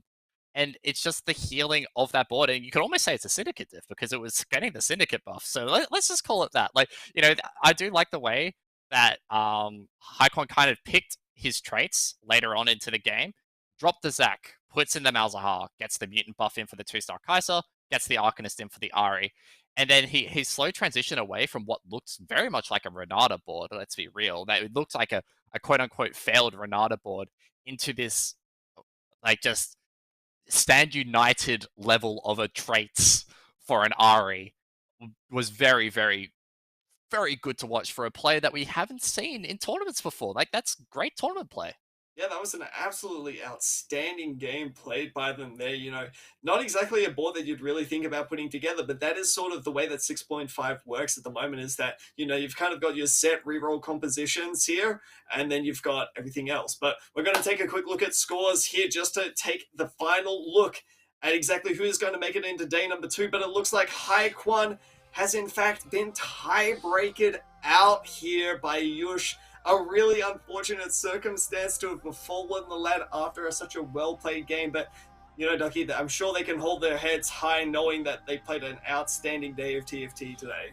That is really harsh of the tiebreaker too. Haikwan's tiebreaker was 5th, so he beats 75% of players. He just doesn't beat Yushu as second on the tiebreaker. That's really unfortunate for him, but congratulations to Obo, Angora, Escher, Yush, TXE, Choo Choo Bird, Fortune Chosen, and Perfect Slumbers for all making it through to tomorrow. If you were to pick names at the start of today, I would have picked basically most of these guys. The only big glaring exceptions are probably Chunga and Cardi, but that lobby B was stacked, if I say so myself, Frosty. And TXE, a player that we have honed in on today with their amount of tournament experience, but it hasn't necessarily clicked for them. It's clicked for them on day 1, and they need to carry this over into day 2 if they want to drop, I guess, that monkey off their back. Yeah, I'm really excited to see exactly how TXE manages to go heading into day number 2 here. I'm sure it's been a stellar day for them, managing to clutch it out over such a stacked lobby as you mentioned here. But, you know, all in all, it's not about your day 1 performances here. It's not about just making it halfway because you can still stumble before the finish line. It's about going the full distance, managing to close out, get that first place in the checkmate format that we've got tomorrow. So it's going to be some exciting stuff here from some of the more veteran players that we have. You mentioned it. We don't really have some of the lesser known names up in here. I mean, I got to shout out to Yush, who's probably the one name we haven't been seeing too much in tournaments. I think we saw them once in set 6. But other than that, these are absolutely going to be a stacked day number 2. You don't want to miss it, folks. And the thing is as well, is like, this is like a Challenger series which features a lot of fresh blood. And like, hats off have to go to players like Blaze of Epicness. It came out like swinging some punches in Lobby A, like going 1-2. Like, we won't talk about what happened game 3 onwards where they go 8-8-8, but like, the fact that they can come out and show their strong performances early, it's a shame that they couldn't actually convert it into like a top 4 placing and being able to make it to day 2, but there's like signs of greatness there. And like players like Colorful as well. And even Zuggs, like I'm pretty sure, like I had a quick peek at Zuggs' LOL chess. Like he was silver last set. Like he didn't play last set, and I'm pretty sure his peak rank before that was like D4. And he's come into set 6, he's come and gotten challenged twice in set 6 and after the mid set as well. And like sure, got a bit dizzy in the last game. I'm pretty sure that's the best way to describe it. He said so himself in Twitch chat. But he's a player to watch, and that's the most exciting thing about this Challenger series today, at least for me, Frosty, is we got to see, I guess, a new side to Oceanic TFT that we don't necessarily see outside of the big tournaments. Yeah, absolutely. And so this is going to wrap it up for day number 1 here, folks. Hope you had a wonderful show. Looking forward to some more exciting TFT action. This has been Frosty, joined by Ducky here today. Thanks so much for joining us. We'll see you tomorrow. Take care.